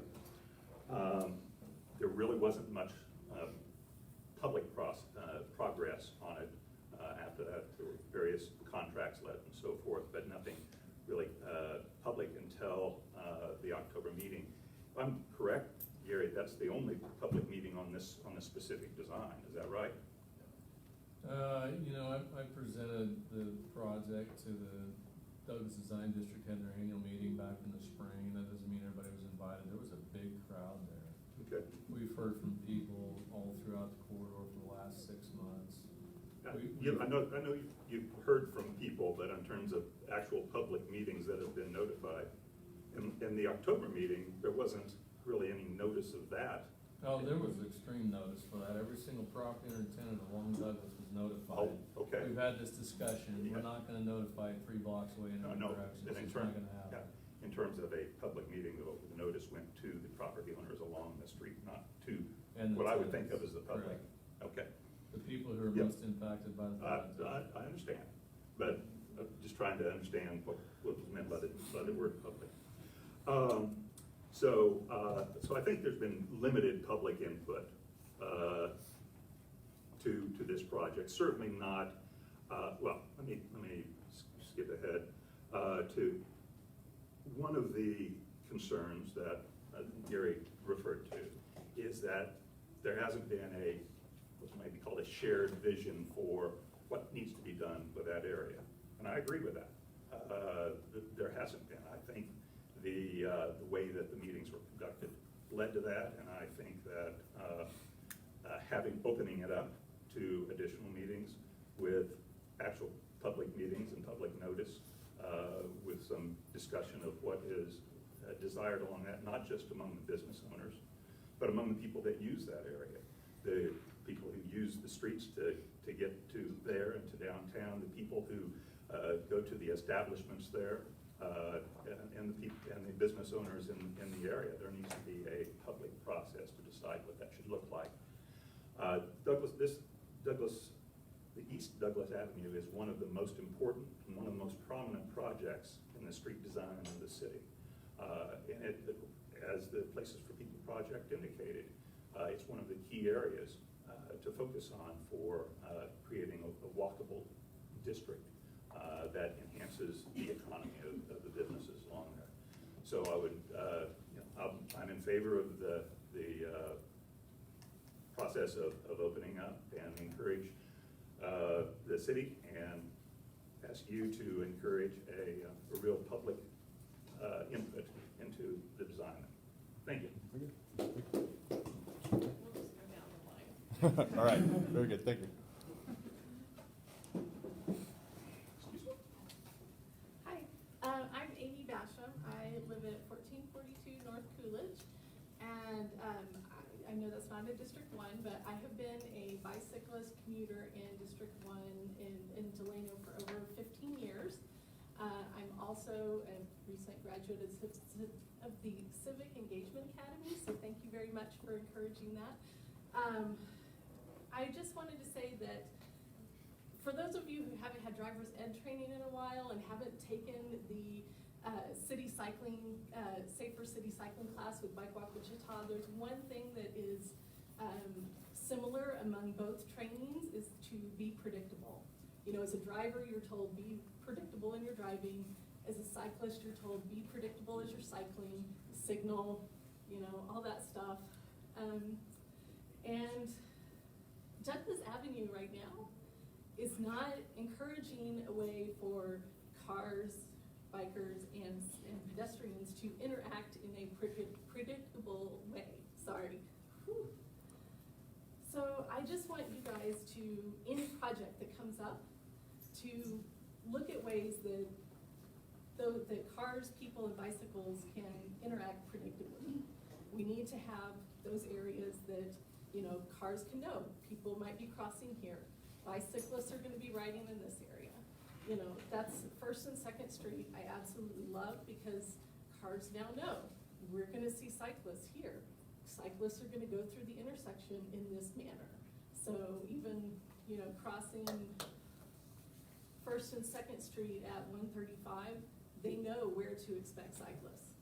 And so that feels a lot safer. And so it would be nice if Douglas had something very similar. Whether it's to the extent of having a designated bike lane or not, we just need a way that the public can know that cyclists might be expected here. Pedestrians can be expected here. They know where to look for cars. The other thing that I'm not very fond of with the plan are the bulb outs. And I know that it's talked about, it makes the road, less of the road for people to cross, you know, a little easier to cross and everything. But when you look at cars coming from those side streets, the stop sign is so far back from Douglas Avenue.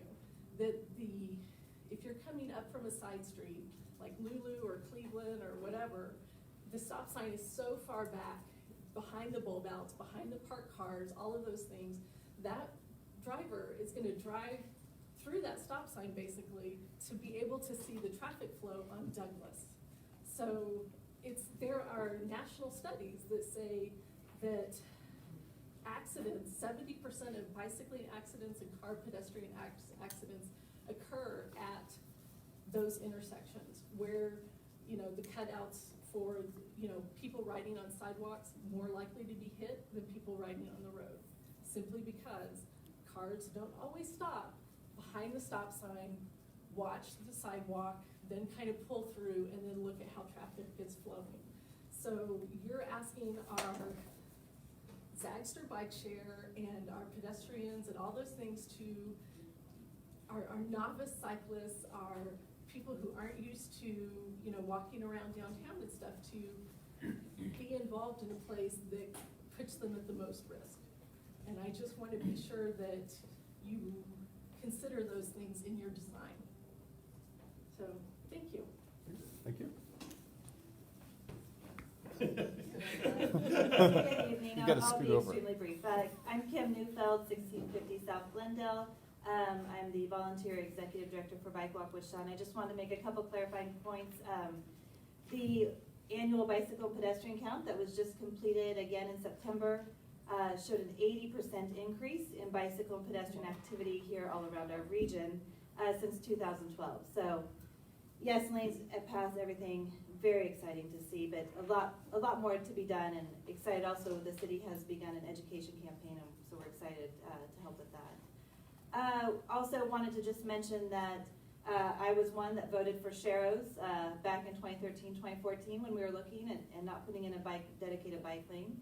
But I'll also say now that we have the Bike Share ICT with thousands of less experienced riders as well without helmets sharing the street as a certified cycling instructor, that's pretty nerve-wracking. And also now that we just found out that we're going to be getting the 250 e-scooters dropped off in downtown, which can go up to 15 miles per hour on a street, no helmet, is, that's just that needs to be addressed, obviously. So we are super excited that staff have met repeatedly with us. We appreciate that, and we're looking forward to the process. So, thank you. Thank you.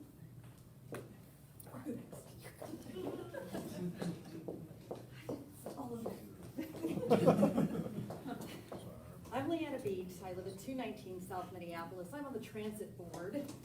I'm a member of the Douglas Design District. I live in the area. There's something, I'm a local realtor. Anyway, I'm just here because I want to put something into perspective for the group that is kind of glassy-eyed at this point.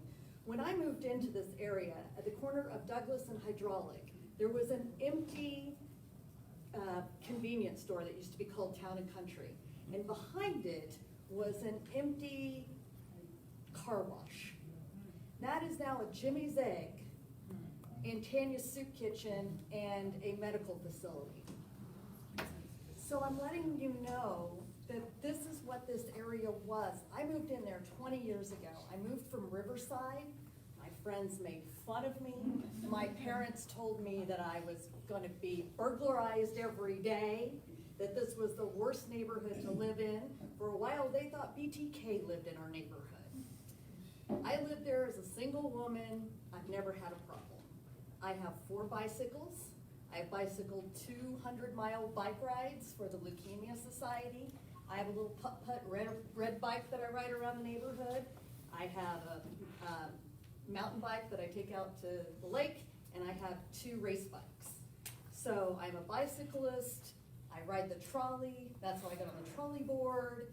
So I've embraced my crazy neighborhood, and I have been so excited to watch it grow. I helped Tanya open Tanya's Soup Kitchen. Tanya was my neighbor. So when you kind of look at this and go, okay, we understand, but you have to understand where we were 20 years ago was this desolate area. G&G Catering which what my friend over there, Leon, owns that building, was an empty building. It's now the donut hole. People live upstairs from there. There's art up and down, thanks to Janelle and Leon for putting the art there. People now come, and I think one of our issues, especially for Bike Walk Wichita, is when people come to this area, they are looking at stuff. They're looking at the art. They're looking at the interesting architecture at the building. They're looking at the donut hole. They're looking at the other donuts that they can get further down the street or whatever they can get. So they're meandering. And what they don't know is don't get on the sidewalk, because I'm not looking for a bike to shoot out from the sidewalk. I'd rather them have a designated lane and go up and down the lane. When I was on the NCAA, I was on a trolley to go to the tournament, you know, people were just so excited and they were talking to each other, and I would like to see more of that happen, and that brings money to us. And that's basically really what I wanted to say, but one of the things that I would like to bring up is we need to get more people involved like me that live and don't have a business right there on the corridor. I've gotten my friends involved. My Jimmy's Eggs friend are now involved, and they're kind of changing their Jimmy's Egg design now to more of a Douglas Design District. Because I said, you know, it's kind of boring here, and you're in the design district, can you know, design it up? And they are. And so these are my friends, and they're doing things along the district, and I bought one of the big murals this year, and we have a lot of fun, but I think we need to involve more people like me that own houses down the street. And one of our friends, she's ill but couldn't be here tonight, she's one of the artists for us. And I think that we need to put out a little bit more and get more people excited about what's going on and get their input and say, okay, if you live 3 blocks in, 4 blocks in, take it to where the design district ends at Kellogg and say, what do you want your area to look like? I think that'd be fascinating. I think if you went into any area in College Hill and said, what do you want your area to look like? You came to this area and said, what do you want your area to look like? I bet you would get lots of different answers. And that's all I'm asking. Thanks. Thank you.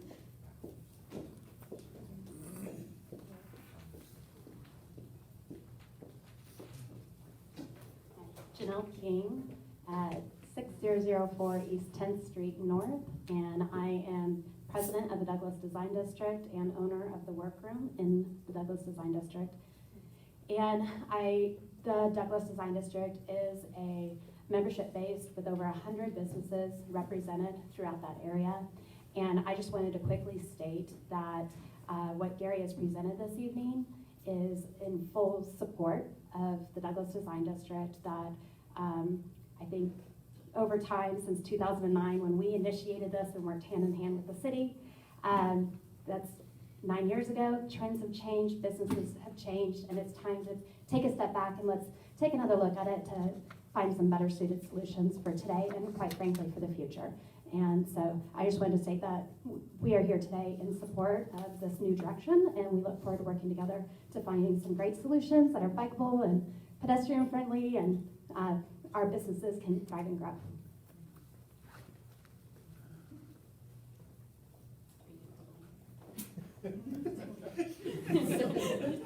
Everything Janelle said was right. Hi, my name is Leon Mater, live at 967 North Back Bay Boulevard. We own numerous properties in the Douglas Design District, some on Douglas, some within a half a block away, some 2 blocks away, and past president of the Douglas Design District. First thing, there are meetings that happen, somebody walks into a meeting, and they say, why didn't anyone tell me about this? Why has this been going on for 3 years and nobody told me we were designing this street? And those of us sitting at the table think, this is our 12th meeting. This has been going on. You guys see this all the time. There's meetings, there's notices that go out for meetings. The Douglas Design District has an email list, Facebook page, web page. The meetings are constantly noted. This meeting the other day was a total surprise to me. I went back and looked at it. I had to write my emails.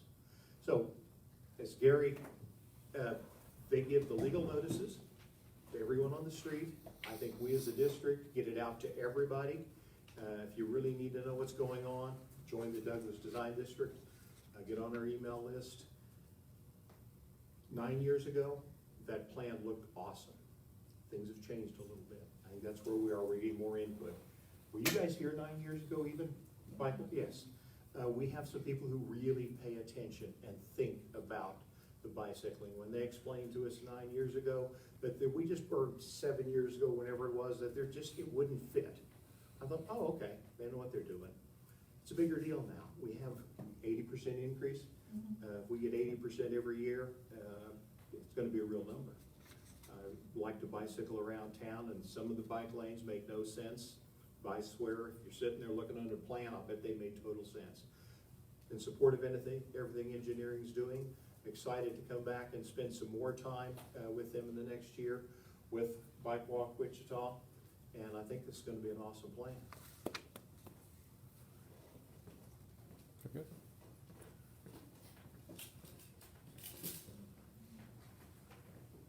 I didn't even realize this meeting was gonna happen this way tonight, so.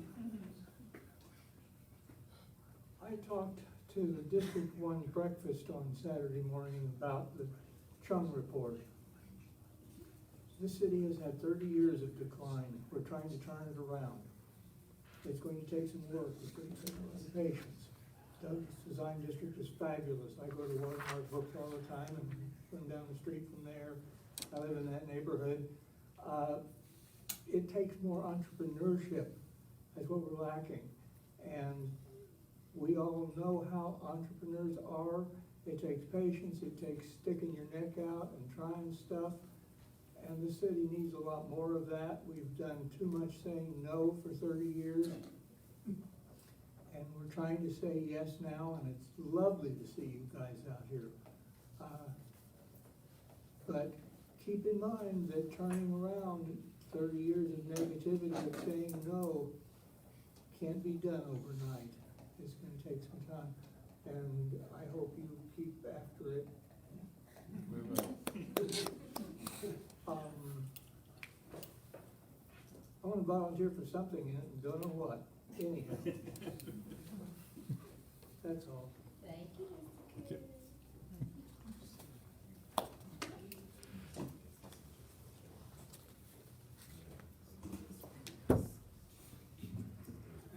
Clayton Pearson, 1442 North Coolidge. So my perspective, the only party that I represent is myself. I am not tied officially with anybody. But part of my perspective is that I think Douglas Design District has potential to basically outdo downtown and Delano, basically by taking the lessons learned from downtown and Delano and improving on those ideas. They have the land space, they have the businesses, it's entirely possible. My interest in it is I need them to be able to do that. Because part of it is my mom right now, she's not gonna be driving in a couple of years. Where is she gonna live? It's very tough to do that in Wichita. 20, 30 years from now, when I'm not driving, I wanna be able to still be social and independent. And that can't happen if it's a car-only city. So part of what I look at as part of the big picture is the Douglas Design District and plans for it will never be successful, in my opinion, without the business buy-in. However, that said, I think the citizen input is required. If for no other reason, Douglas Design District's businesses, their best chance for loyal and repeat customers live on the same block. And the more walkable, the more bikeable it is, the more loyal and the more repeating business they're going to provide. And you're going to be able to provide for a denser business property if everybody can just walk from their house to their businesses rather than taking up 25 square feet for every customer. As part of that, one of the things I really notice is when I go to Mass Street in Lawrence, Kansas. You go there, bikes are perfectly intermixed with the cars. Nobody's getting into accidents. Nobody's running into each other. Everybody feels safe. Talk about congestion. I mean, there's people everywhere. You know, congestion is not necessarily a problem. It means there's a lot of people there. When you are bike and pedestrian friendly, you can be more congested, and that's not a problem. Mass Street in Lawrence has only one bike infrastructure, and that's bike parking and a 20-mile-an-hour speed zone. Cyclists feel safe there because the cars aren't going any faster than the cyclists. Lesson there learned, you know, especially when you compare Douglas Design District, downtown, and Delano, it's literally the same street. The difference is the number of lanes and the speed. Even the traffic counts are largely the same. And then really from there, the only other thing I wanted to, only two other things I wanted to mention for me and what I see in Wichita. My canary of how pedestrian friendly is the area is look at the cyclists. If they're on the sidewalk, you're literally driving them off the road. They don't feel safe. And that's what you see all the time in East Douglas. I never see those cyclists on the road. They're always on the sidewalks, especially for bike share or ICT. They don't feel safe. And the number one easy way to make them feel safe, yes, the bike lanes help, but if you reduce the speed limits, a lot of that should take care of itself. The last point I would want to make is I decided to become a part-time commuter myself, starting last year. It's a huge learning curve. Starting with Wichita is not built for that historically. We're making a transition. It's a huge learning curve as far as what goes into it, what works, what are people worried about, what are they interested in. So my message for Douglas Design District would be, if you need to bounce off ideas, if you need a devil's advocate, give me a shout, because I need to learn myself. And last point I would want to bring up is Douglas Design District has shown themselves very good at playing with paint on the street. And some recent projects with the bike pedestrian board has used temporary installs to see, hey, if we put a median here, how does that affect traffic? If we put a roundabout here, does it work? Does it cause problems? I would suggest, as far as a methodology, play with the temporary installs, measure them, see what works, what doesn't. Because Douglas Design District has already done that the past few months with their current paintings on the road. Very good, thank you. Is there anybody else?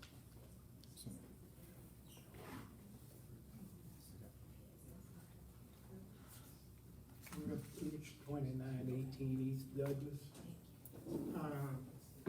I'm certainly supportive of your Douglas design, but I wanted to ask a question as to what's going on where you're parking now to the hydraulic on the side, and if you put bicycle in there from Douglas, from hydraulic and going east, they will still have parking and a bicycle path. Is anybody giving this any consideration? I'm not pushing it either way, I just was questioning what's going on.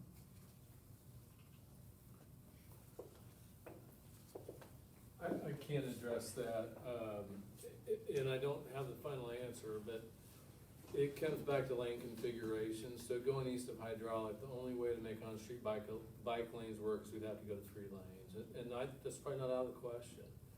The traffic counts, I think 3 lanes would support.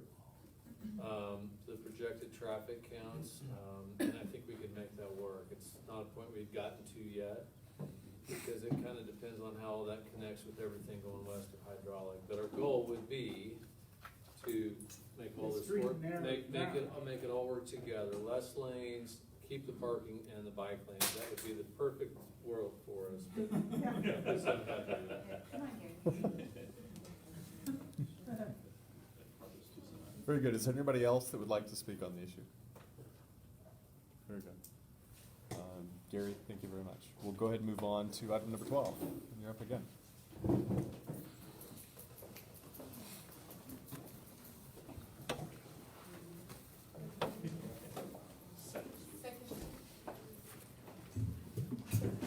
I've got a, Douglas Bridge. Say that again? Douglas Bridge. yeah, Oh, wait, no, you're right, second. Second Street. This will be a lot easier, I promise. We have got two bridges that are real close to each other, very similar, built at the same time. Should be pretty quick. The presentations are gonna look really similar, so bear with me. First project is Second Street Bridge at Brookside. So the Brookside ditch, I know this map is really busy. This is Douglas. We're gonna talk about this bridge in a minute. This is Second Street, Edgemore, and then so you've got Woodlawn over here. Both these bridges were built at the same time. We conduct a biennial, every 2-year bridge inspection. We've got 285 bridges in the city. Our bridge system is in really, really good shape. Federal requirements are to formally inspect those every 2 years. Found that in our most recent inspection, both of these bridges were in need of repair. In April of this year, the city council approved an agreement with MKC Engineering to complete the design. And Jay Engelmeyer is here with me tonight from MKC. I want to mention him in case you ask any hard questions. Just real quick, this is a box culvert, and you can see it is, I'm not exactly, this is really unique, and what we've seen over the years of what's happened along the face of this box. And where we've had a lot of section loss with concrete and there's exposed reinforcing steel. It doesn't necessarily mean that the bridge is in bad enough shape to not carry traffic anymore, but you can see a lot of concrete's falling. This bridge is posted for loadings because of, there's a variety of reasons that happened, but it can only accommodate certain size trucks, and that doesn't mean everybody abides by that. That's one of the big reasons why we need to do something different and replace this. This is just the other side. It's really hard to see what's happening here, but it's the same thing, trust me. So what happens too with these projects is we'll do some necessary channel work as needed. A lot of this old riprap that was in here for erosion control is half buried. It looks bad. It's not serving its purpose anymore, so we'll do something to really clean that up and make that work the way we need it to work. And then one more picture on the top. This,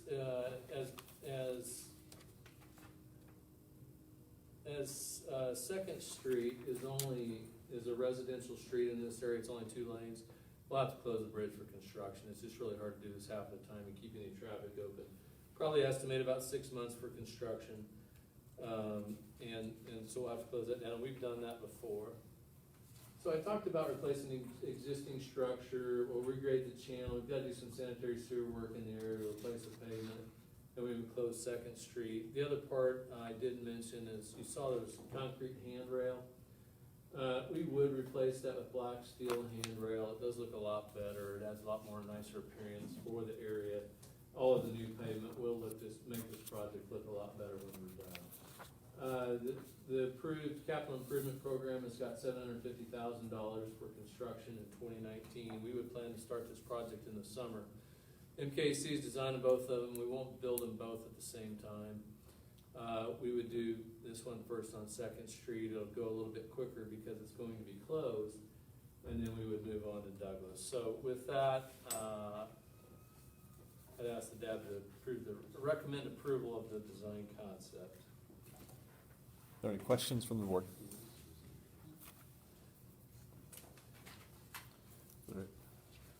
Any questions from the, yes, go ahead. Please. Again, please state your name and address. Sure, Diane Durstead, 5828 Blue Ridge.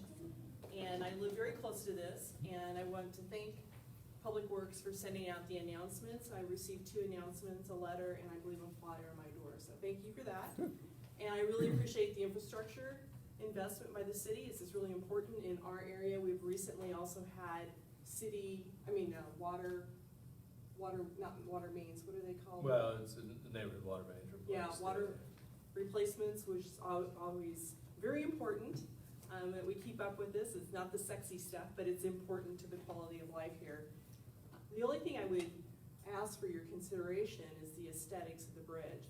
This bridge on Second and the one on Douglas are bridges that have a little bit of concrete on them. They're not fancy. It's not like the 13th Street Bridge at North High by any stretch of the imagination. But it adds a little bit of aesthetic architecture, I think, to the area. We're just down from the Douglas Design area, probably about 2 or 3 miles, but I think there's somewhat of an expectation to have that kind of continue forward. And I just looked on Google Map at the bridge on 13th in Brookside, and it looks like kind of like a rail fence that you might have in your backyard. That's really bland. I mean, it's so bland. And I think bridges are an opportunity for a little bit of architectural pizzazz, and I understand you have costs, and I truly respect that, but our little pocket neighborhood of Park Hollow is a WW2 era housing. In fact, one of our streets I live by is Patton Street, as in, General Patton. So it's that kind of WW2 feel for all of the houses in our area. So I would request your consideration on that. Also, and he has the maps down, but between 2nd Street, this bridge, and Douglas, along Brookside, that is a little green space, if you will. And that green space is used by a lot of walkers, people with dogs and things like that. That was the staging area for the water line replacements and the staging area. So it's had a lot of equipment on it. Those box culvert things put on there, piles of dirt and piles of chat or whatever it's called that are used in the construction phase. And I visited with the gentleman from the architectural firm about, I don't think that some of the contractors are abiding by the standard of not piling the dirt directly by the trees, which is important because tree roots actually breathe, and so that's not aesthetically good for our little park. But this park's been kind of beat up on for the last 6 or 7 months, which is okay because we're doing the infrastructure, and now we're going to have this period will probably be a smaller area that will be used, trucks parked in and things like that.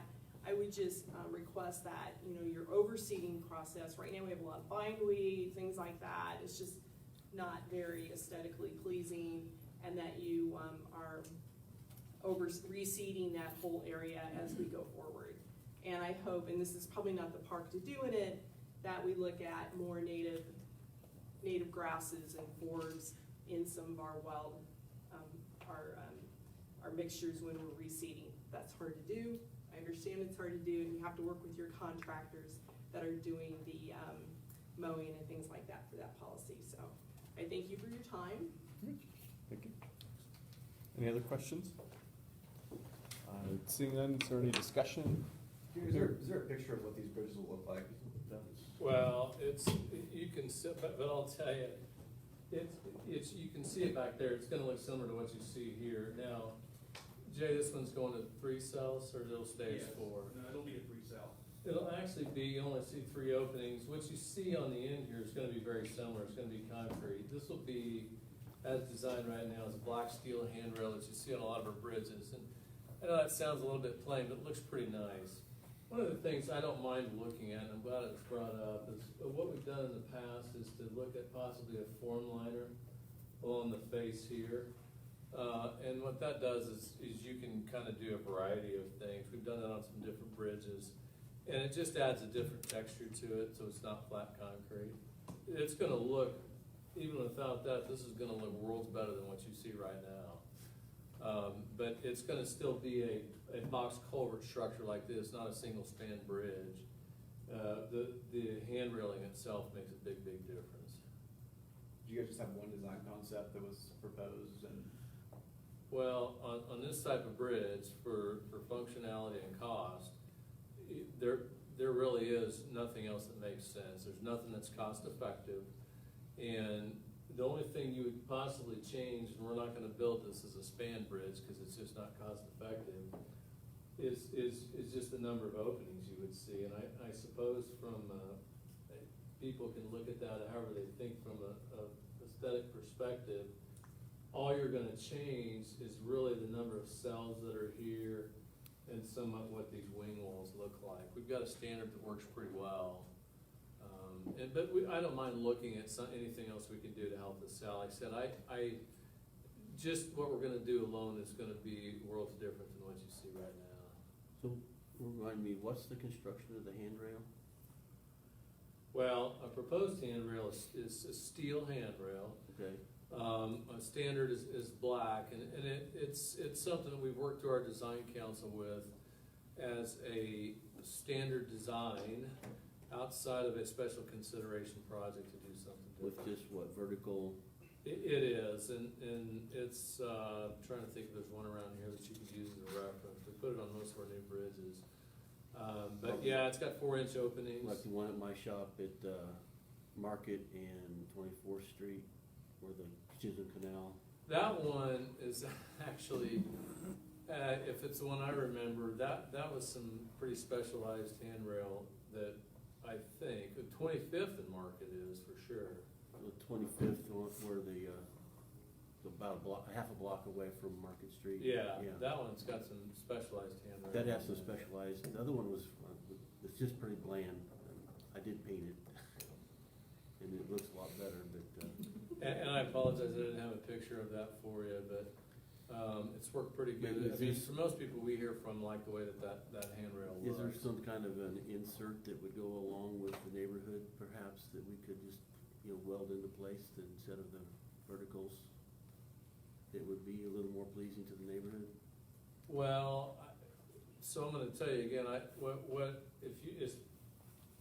bear with me a minute. Leaves, trees. Compared to what you've got here, this bridge is gonna be absolutely pleasing to the neighborhood when you look at that. But I can tell you, understand. absolutely, I don't know what that would be. I don't know what if this, I don't know. We've got, and down in Delano, we've got pavers in the sidewalk that recognize Delano. I have no idea what that would be here. I'm just thinking maybe something with, a leaf pattern instead of, for a little span piece, instead of having just real vertical rails, have one piece that's got leaf cutouts, that's plasma cut out, and, you see these things for your deck at Home Depot and Menards that have little panels that you can insert, and I don't mind looking at it. I don't know what we have to keep in mind long-term maintenance. no, those Because aren't anything we add in a vertical. can become a little bit of a challenge. Things like that get damaged, people try to steal them, we've seen it, depending on what you do. Yeah. So I'm not trying to talk you out of it, May I ask one quick question? Sure. So this is that Brookside and Central? That's it, exactly like that, yes. Good, that's. Make a plan then. Yeah, it would look just like that. Say what it is, I can look it up, ma'am. What's her Yeah, name? that's the same as at Market Ma'am. and 24th Street. Ma'am, we can just look it up. Okay, What is it? Central and Brookside? yeah, Central and Brookside, it's just, so it's. I like the concrete personally, but that's my. As you're talking, we can. I would just respond to the other comment real quick on I'll talk to our construction staff in the morning. I reached out to our construction division manager just yet tonight, and he acknowledged that we're just wrapping up things on that water line project, so all of that will get restored. We'll make sure we get that taken care of, so. While we're looking that up, are there any other questions from the board or elsewhere? I do have one. Would you prefer a military green to highlight World War II rather than black? I hadn't thought about that, but that would be olive drab. We have done, great, I'm glad you brought that up. I was gonna suggest it. I mean, it doesn't mean we're stuck on that. That's again, something that came from the design council as a preferred aesthetic enhancement as a black, but color's really easy to change. look up the bridge at 25th Street over the Chisholm Canal, 25th and Market. And they did some special panels in that that I thought were really nice accents.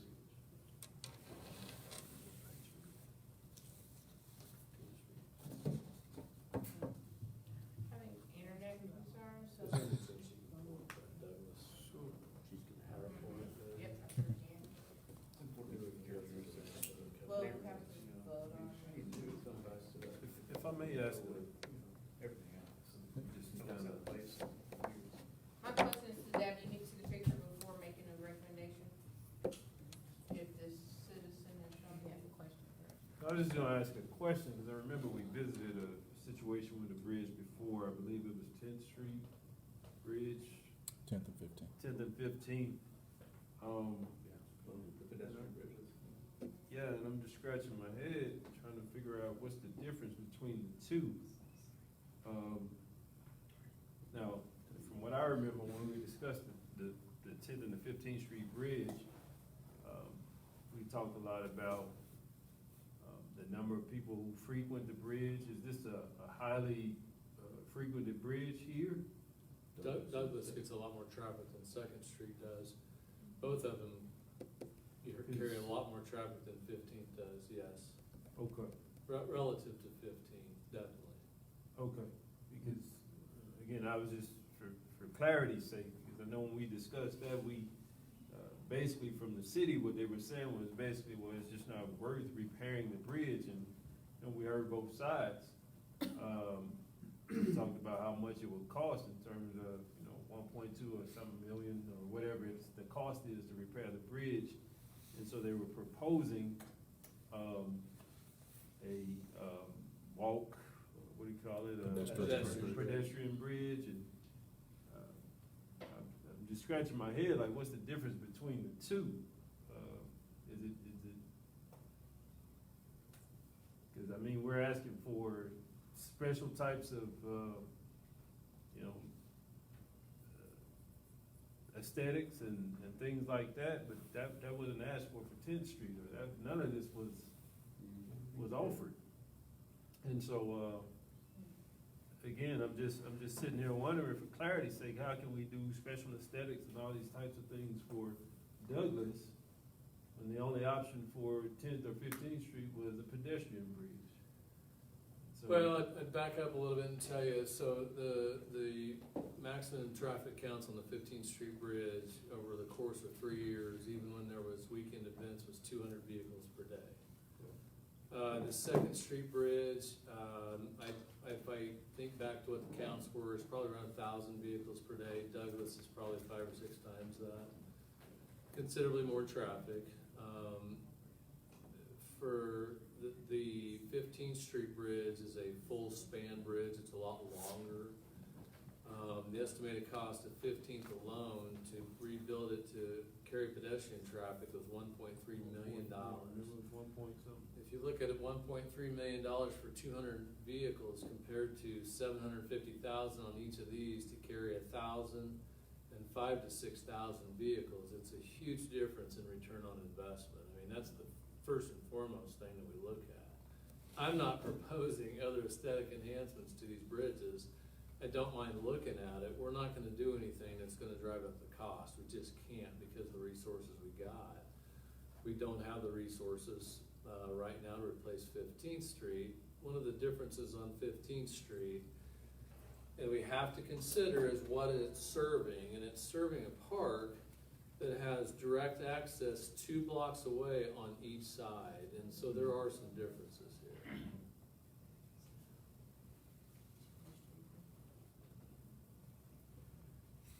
Does the board need to see the aesthetic to continue the conversation? I mean, I don't, personally, I don't think we need to actually see it. It seems like, I mean, both parties are on the same page. The only question now is what it will look like in terms of whether it will have black rails or army green rails or aesthetics. And so I don't think we necessarily need to see it to make a recommendation to go through with it. Because that's not gonna. Do you have a motion? So I motion to approve the recommendation from the city. Is there a second? So second. Motion's been moved and seconded. Any further discussion? Seeing no further discussion, all those in favor say aye. Aye. All those opposed, same sign. Very good. Thank you. I'll go even quicker on this one if you're ready. Douglas Street, you just saw this map, we're just going south of here. Same deal, this bridge is not posted, it was built in the exact same year, 1950, so we think it's only a matter of time. It looks about the same, in fact, this one looks a little bit worse. We've got a lot of work we need to do in the channel, you can see what, there's even some more distress on the wing wall, same concrete handrail. As this is a 4-lane road, we can build this half at a time. And we should, because there's a lot more traffic, and it makes it easier to do that, so we would keep 1 lane in each direction. I mentioned before that we're not gonna build these at the same time. We would start on Second Street in the summer of next year, and then start this one after that sometime in the winter, so. This is everything I just talked about, building it 1 lane at a time, replacing the pavement, regrading the channel. This is the same funding, same bridge size, similar structure, should cost about the same. And with that, I'd ask that you approve the design concept. Any questions from the board? Seeing none, any questions from the community? Bringing it back to the board, any discussion? Seeing none, is there a motion someone would like to make? Motion to approve. There's a motion. Is there a second? Second. Motion has been moved and seconded. All those in, Councilman Thompson? yep. All those in favor, please indicate by saying aye. Aye. All those opposed, same sign. Motion passes. I would just tell you real quick, I don't mind at all making a commitment to, maybe we can spend some more time discussing the handrail. We've got some options. It's easier for me to say, hey, we're just gonna do the steel. Now, color's real easy. To change color, but hey, we'll look, I don't mind, we're doing both these bridges at the same time. Brookside Ditch is kind of unique and through this area, so it might not be bad to look at something else that could just add something to the area. I think we could do that without a lot of cost, so maybe we can get together and come up with something. Thank you. Gary, thank you very much. Thank you.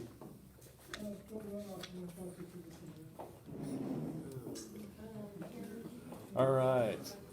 I think we are now moving into item number 13. Updates, issues, and reports. Go ahead and start on the end. Very good. No, except, remember that tomorrow.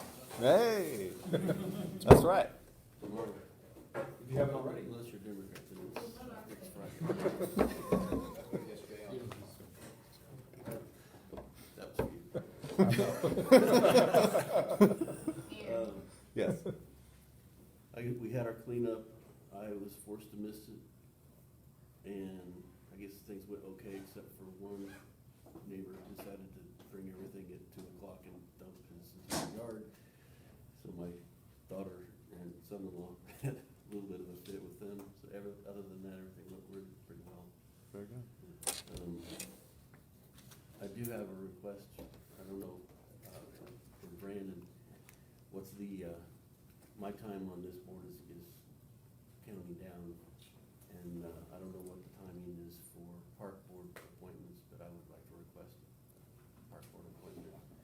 And also, given that, I'd like to keep up to date with what's going on with the McDonald Golf Course. Any other meetings and holdings on that regard. Okay.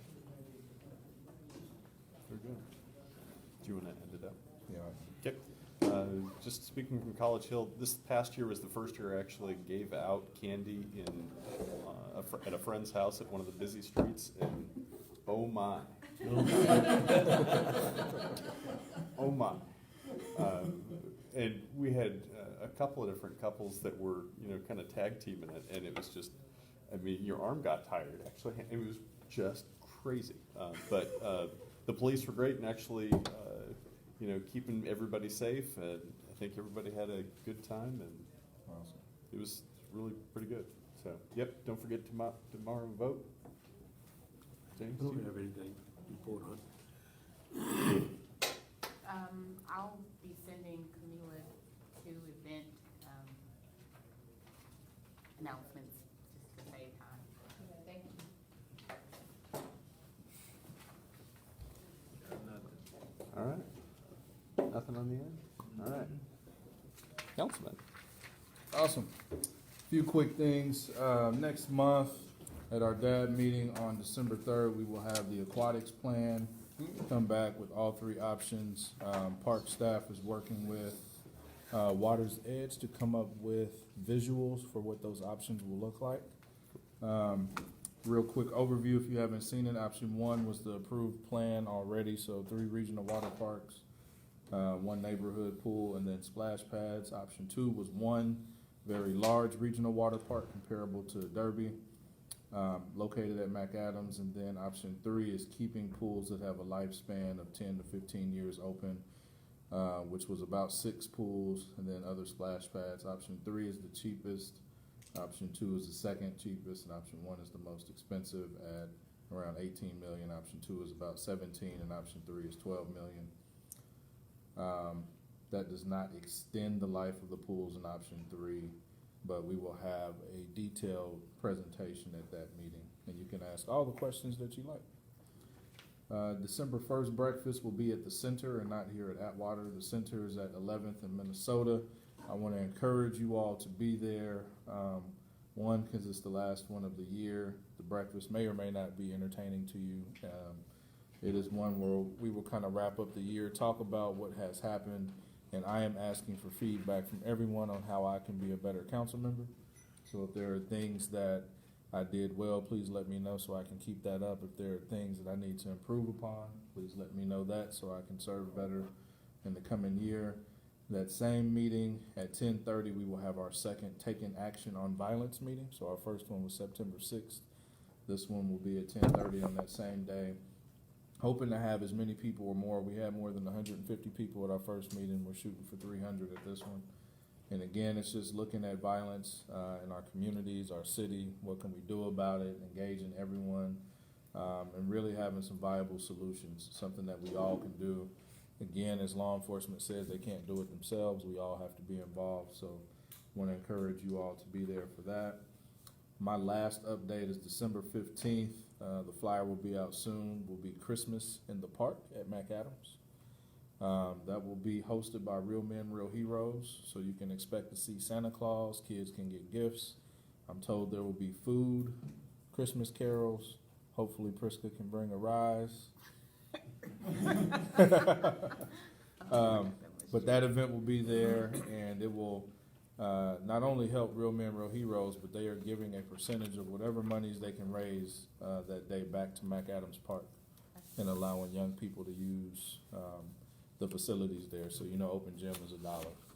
That money can go back to letting young people use the facility for free. So that's all I have. Ms. Camila, do you have anything?